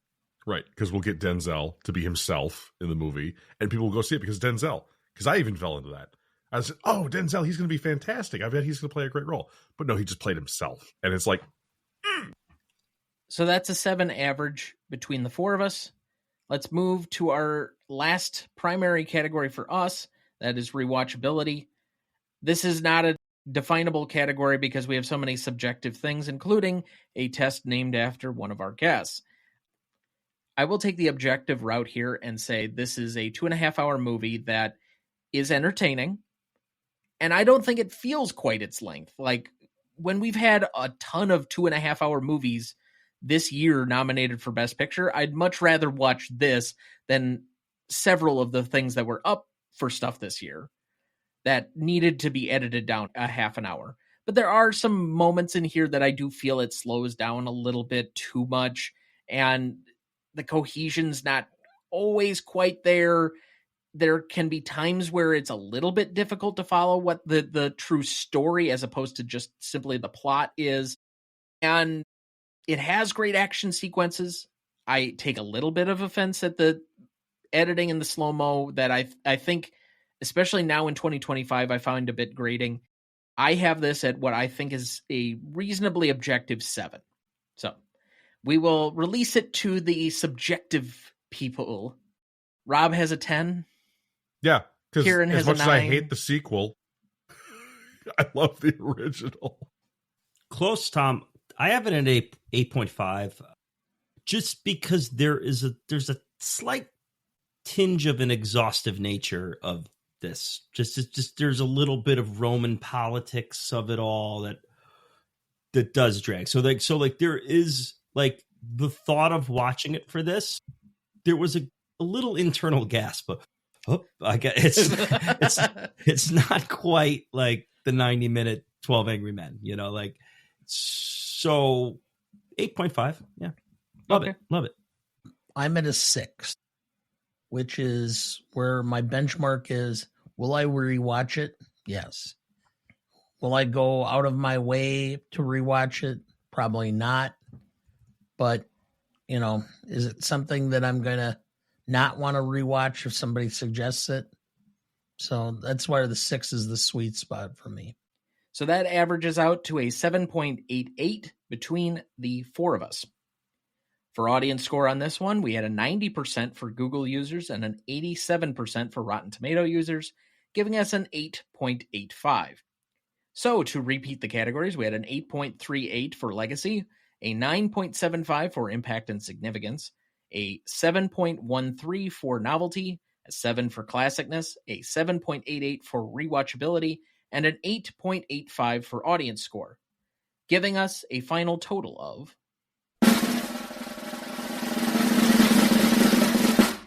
48.99, and currently placing it on our list 0.01 ahead of Roman Holiday and just behind Ben-Hur for 73rd. That's funny. I mean, you got to be kidding me. That's funny. That's incredible. That's just incredible. Roman Holiday and Ben-Hur. Come on. Oh my let's God, go. that is so funny. We do this Crown seemingly us. every week. I This has swear, gotta we're be the not key. trying to, we all come independently in here and do this, and yet somehow it's like the synergy always works To the together. point, I don't prepare my scores until you actually ask me them. Like, that's all. Oh my God. I mean, or I think all 3 movies where the Roman Colosseum is intertwined or next to each other. No, it's amazing. That is so I do funny. my scores and then earlier in the day, and then I will adjust them and I change them while we're sitting here, sometimes based on how I think and feel by the discussion. So, yeah. What we Interesting. podcast here, guys, just echoes in eternity. And this is just evidence here. Roman Holiday and Ben-Hur. You got to be kidding me. As always, if you have any comments on our score, and I do think the internet may have some comments for us on this, you can write us at greatestaltimemoviepodcast@gmail.com. You can find us at Gmote Podcast on just about every major social media platform, except apparently LinkedIn. But Blue Sky, Twitter, Instagram, TikTok, YouTube. If you're one of the people on BPC, apparently you're going to be annoyed this week with how many clips you're going to see of us. Just throwing that out there, because we do put out a lot of social clips. But yeah, you can find us on any of those, or you can find us on the website RonnieDuncanStudios.com/Gmote Podcast. All right, let's move to remaining questions on this one. I find it a little bit difficult to believe that Maximus can just simply be picked up and put in slavery, like, from his home. That is exactly the case, because under Roman law, as a Roman citizen, you had safeguards and protections. All he had to do is the minute he got any place within Roman territory saying, I am, and give his name, I am a Roman citizen. And he would have been taken out and put us into a safe location, and they would have investigated and determined whether indeed he was a Roman citizen and had an opportunity to prove his independence. I guess that's maybe the one saving grace then, that he, since he had a death mark, did not want to be found out. Because if they're going to do an investigation, all of a sudden he's back on the chopping block. But then again, he's also in the arena where he's got to kill or be executed. So it's not a lot of great options, I suppose, but it just felt a little contrived. Well, I mean, too, there's, the Roman Empire may have conquered Germania at that point in time, but, it's kind of like one of those things. People walked around. People were sometimes nomadic. I'm sure there were plenty of small things crisscrossing the territory the Romans held that probably didn't really give a shit about what the laws were, because they lived outside the law. I think looking at that sometimes, hey man, this guy's a strong fighter. He's probably a Legion deserter. Let's pick him up and go. Human beings are awful, what it boils down to. That's all of my questions. Does anybody else have any remaining questions? I just got one little fun one that I always think about when I watch this film. You know how I don't know if you do or you don't know, but Pixar does these like little shorts. Like if you've seen like Cars, they have like a little Cars short where it's a little 5-minute clip.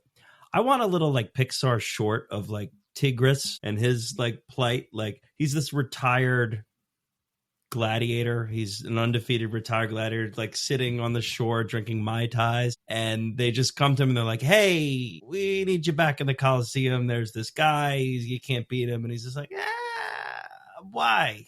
Do I really have to? Like what would compel? I mean, I guess the Emperor telling you have to was, but like I kind of want to hear his story. I want to know what, and he doesn't die at the end, so he might even have a little backstory. So I've always been a little fascinated by that character. I would love to see that done in like the Pixar CGI, kind of like almost like Up, but not like, like Tigris is sort of that same shape as Carl, and like, I guess I'll go back, but you're sure he's not that good? Oh no, he stinks. We picked him up out of nowhere. He's no good. All right. Now there's going to be tigers everywhere. Don't worry. Now he walks to the limp because that spike went through his foot. Any other remaining questions? Hearing none, I would like to thank both of our guests for being back with us yet again. It is the first time we've ever had 2 10-time club members on the show at the same time. Let's go. Wear your shirts with pride, gentlemen. 10 times. 10 times. We have not yet figured out what to give for 15.